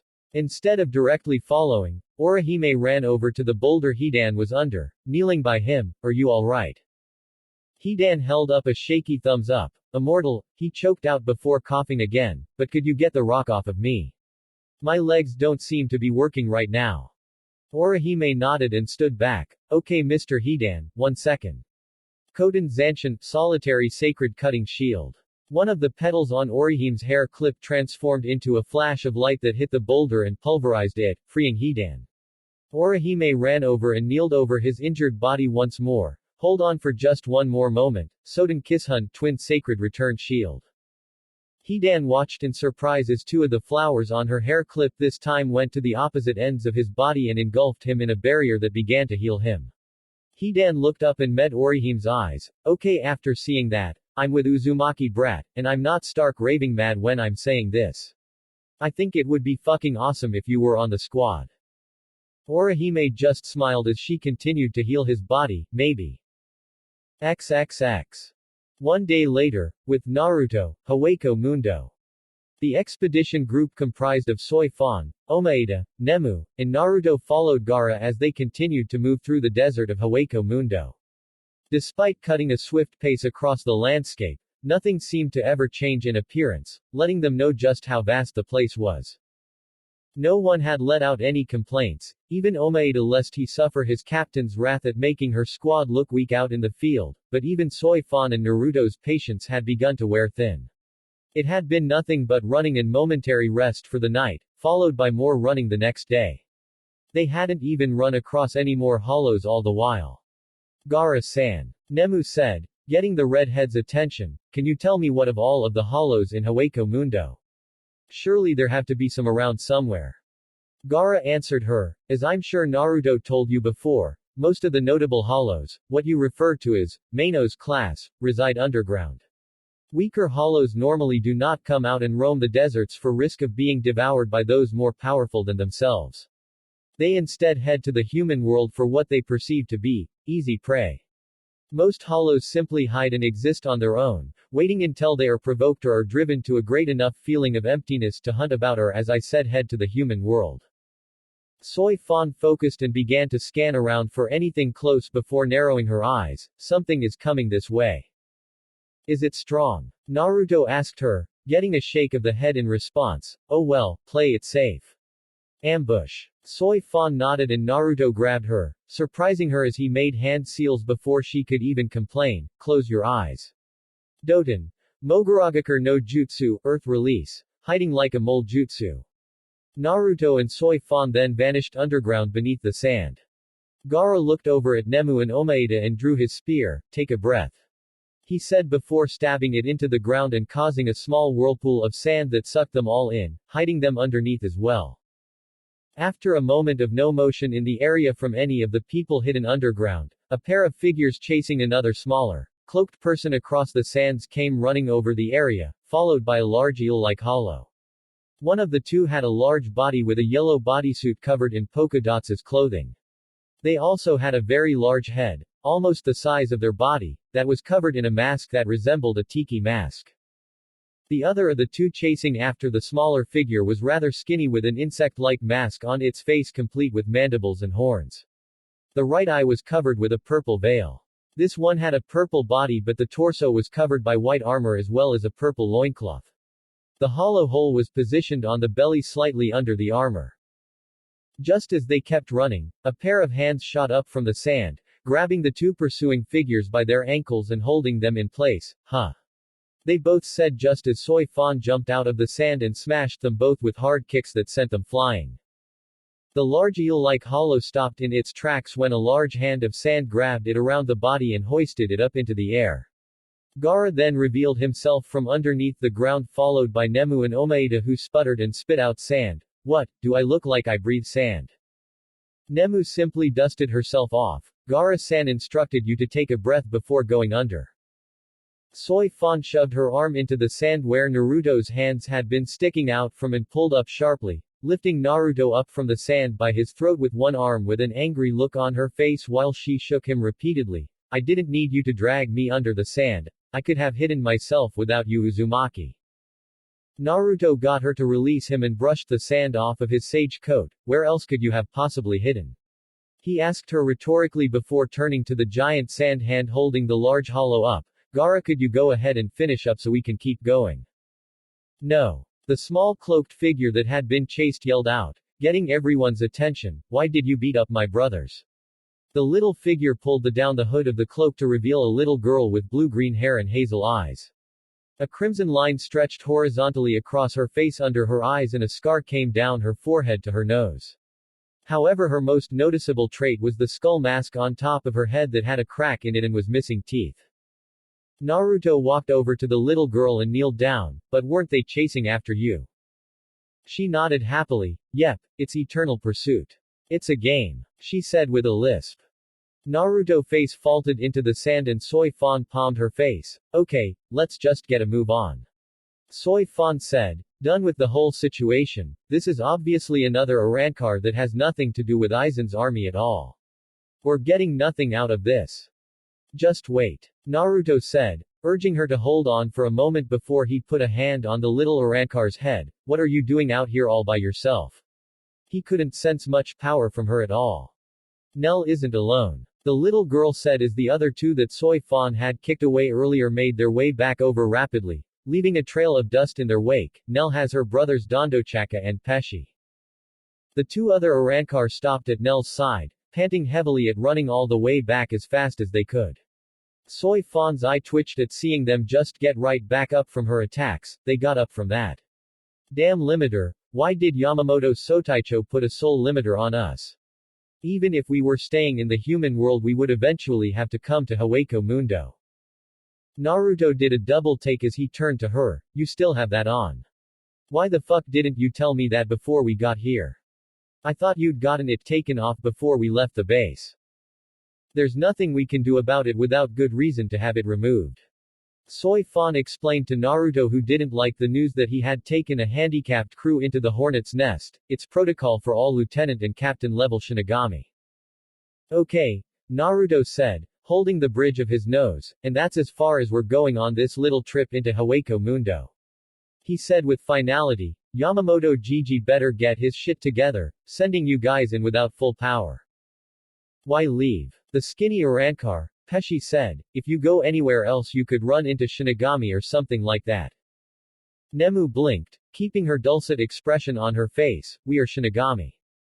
I'm not. Gaara said, finally allowing his large hand made of sand to put the eel hollow down. I'm an Arrancar. I'm not either. Naruto said as well. I'm a human, sage, immortal. He noticed everyone looking at him. Yes, I introduce myself like that all the time. You got a problem with it? The larger Arrancar, Dondochaka, started backing away with Nell and Peshi. What are Shinigami doing here? Are you going to try to kill us? Gaara walked forward towards them. That won't happen. Yeah. Naruto said, agreeing with his monotone speaking old friend. I don't attack things based purely on what they are. I'm a sage, and all forms of life are precious to me, even forms of life that are created after death. He made his way over to Nell again, making sure they all knew he meant no harm. How does a hollow end up with brothers anyway? Dondochaka picked Nell up and held her out. Well, we found her just out here in the desert one day and we decided we couldn't just leave her out here like that. So we decided to take Nell with us and make her our sister. Omaeda just stood back, picking his nose while this was happening. Man, Hueco Mundo is a weird place. I'm definitely staying away from here in the future. The place is ugly and bland, not anything befitting a noble. Nemu just ignored him to keep trying to obtain any data she could on Hueco Mundo until she stopped and turned in a direction, just staring. Something is coming. Hearing the usually silent lieutenant speak up in warning, all of the others snapped into action. Gaara kneeled down and tried sensing the immediate area. She is right. There are multiple signatures coming this way. Dangerous? Naruto asked, ready for another fight to clear the area so that he could summon the Getu and take them all home. An angry scoff came from Soy Fan. We wasted our ambush on those weaklings. Gaara didn't say anything and drew his strange spear once again before stabbing it into the ground. The sand quaked for a moment before in the distance a blast fired dozens of figures into the air. In the sky, they righted themselves and landed nearby the expedition team. Each of the figures wore white uniforms and had human-shaped skulls as heads. Without even saying a word they all drew their swords threateningly at the others. Naruto and Soi Fan just gave them all deadpan looks before using their speed techniques to disappear from sight. In a matter of seconds a large number of the attacking force had been battered, smashed and beaten away with just their bare hands. Soi Fan and Naruto reappeared after disposing of a good chunk of the enemy. These enemies barely have enough Reiatsu to qualify for potential positions as seated officers. And I'm being polite about gauging their chances for even that. Soi Fan said, disgusted at being confronted by such weak foes. Even at not even 30% of her power she was more than enough to handle this alone. Right then. Naruto said, reaching into a pocket of his sage coat to retrieve the hilt of the Raijin no Ken, so why are we wasting time just talking about it? He tilted his head to acknowledge even Omaeda getting in on some of the action, fighting off more than a few of the strange Arankar enemies without even using his Shikai. I bet I get more than you do. Soi Fan's eyes let off a shine at the challenge. If I win you can never see Yoruichi-sama in a familiar manner again. Naruto shrugged, sure, and I'll tell you my terms after I win. Now. With that, they both headed into the fray of fighting their strange foes once more. Naruto simply headed right in and cut them down with the Raijin no Ken. Soi Fan went around the outside of the force, taking out whatever stragglers weren't involved enough in the fighting to place her in the path of Naruto's onslaught. Nemu just sat back trying to examine the corpses of the fallen skull Arankar that she could find, only paying attention to the battle for a moment to smash one of them that tried to sneak up on her with a brutally efficient kick to the head. Meanwhile, Gaara just stood back observing and keeping Nel, Peshi, Dondochaka, and their large eel hollow safe from where he was. Who was it that dispatched these soldiers to attack? He wondered. They came from the direction that I sensed the misplaced Shinigami's powers in. Before he could think too much on it, the battle was over as the formerly embattled team members walked back over. Soi Fan had a frown on her face, Omaeda had a look of amazement on his, and Naruto had a grin on his face all the while he was swinging the Raijin no Ken around like a toy. Kami, I love this thing. He looked down at Soi Fan and put a hand on her shoulder. Don't fuck with the Jedi Master love. He then heaved out a grunt as he found Soi Fan's foot in his stomach. Just take us back already since you're not going to take us any further, I have to report. Soi Fan said, taking her foot out of Naruto's torso and walking in front of him. Naruto rubbed his belly where he was kicked as he looked over at Nemu carrying one of the dead Arankar towards them. You ready to go, Nemu-chan? She nodded, satisfied at actually getting a test subject to take back with her.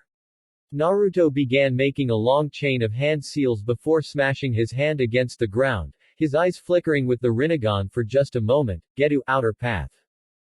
The disembodied demonic head sprang from the ground and once again grabbed everyone to swallow them up before receding back, leaving the desert empty except the bodies of the deceased littering the sands. XXX. Karakura Town, Naruto's base.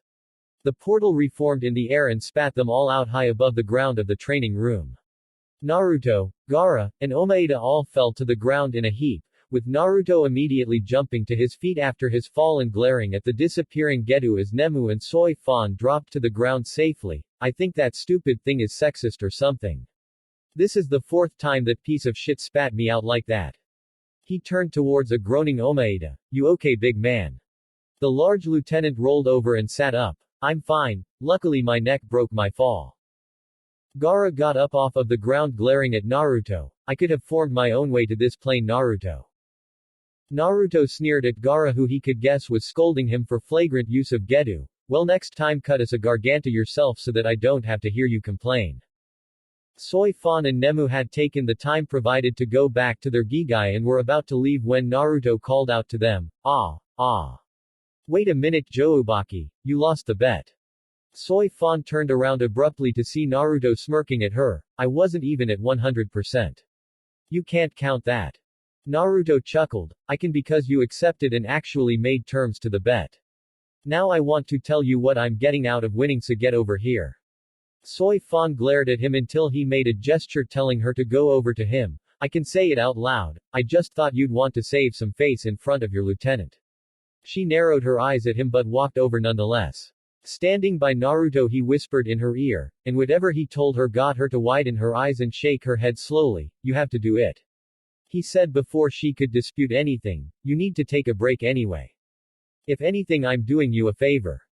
When Soy Fan growled out, wanting to jump out of her gigai again and possibly kick him in the head. Tonight. Naruto answered calmly, if you really don't want to do it, we should just get it out of the way as soon as we can, but you aren't getting out of this one. Soy Fan turned away with a huff and walked away with a blush on her face. Grr, I'm going to kill that man one of these days, I swear. Wow, so this is the human world, eh?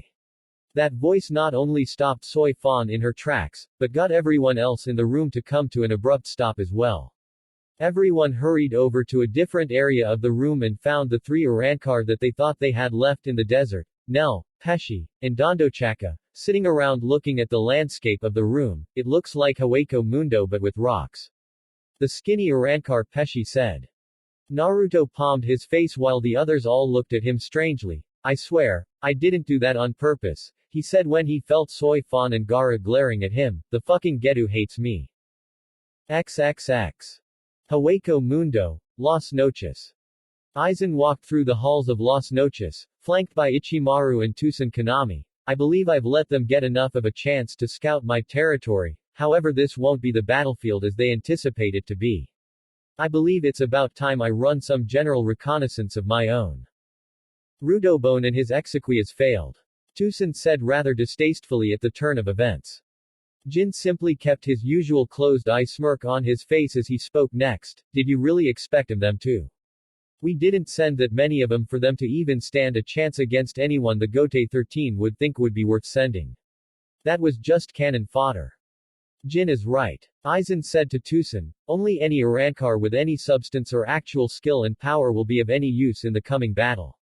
Rudobone's troops are only needed for one thing, an open battle against seated officers is not what that thing is. Despite what most would perceive as a setback, Aizen never stopped smiling. I think a show of force is called for. Don't you agree? A message to be sent to the enemy of just what resisting will get them in the end.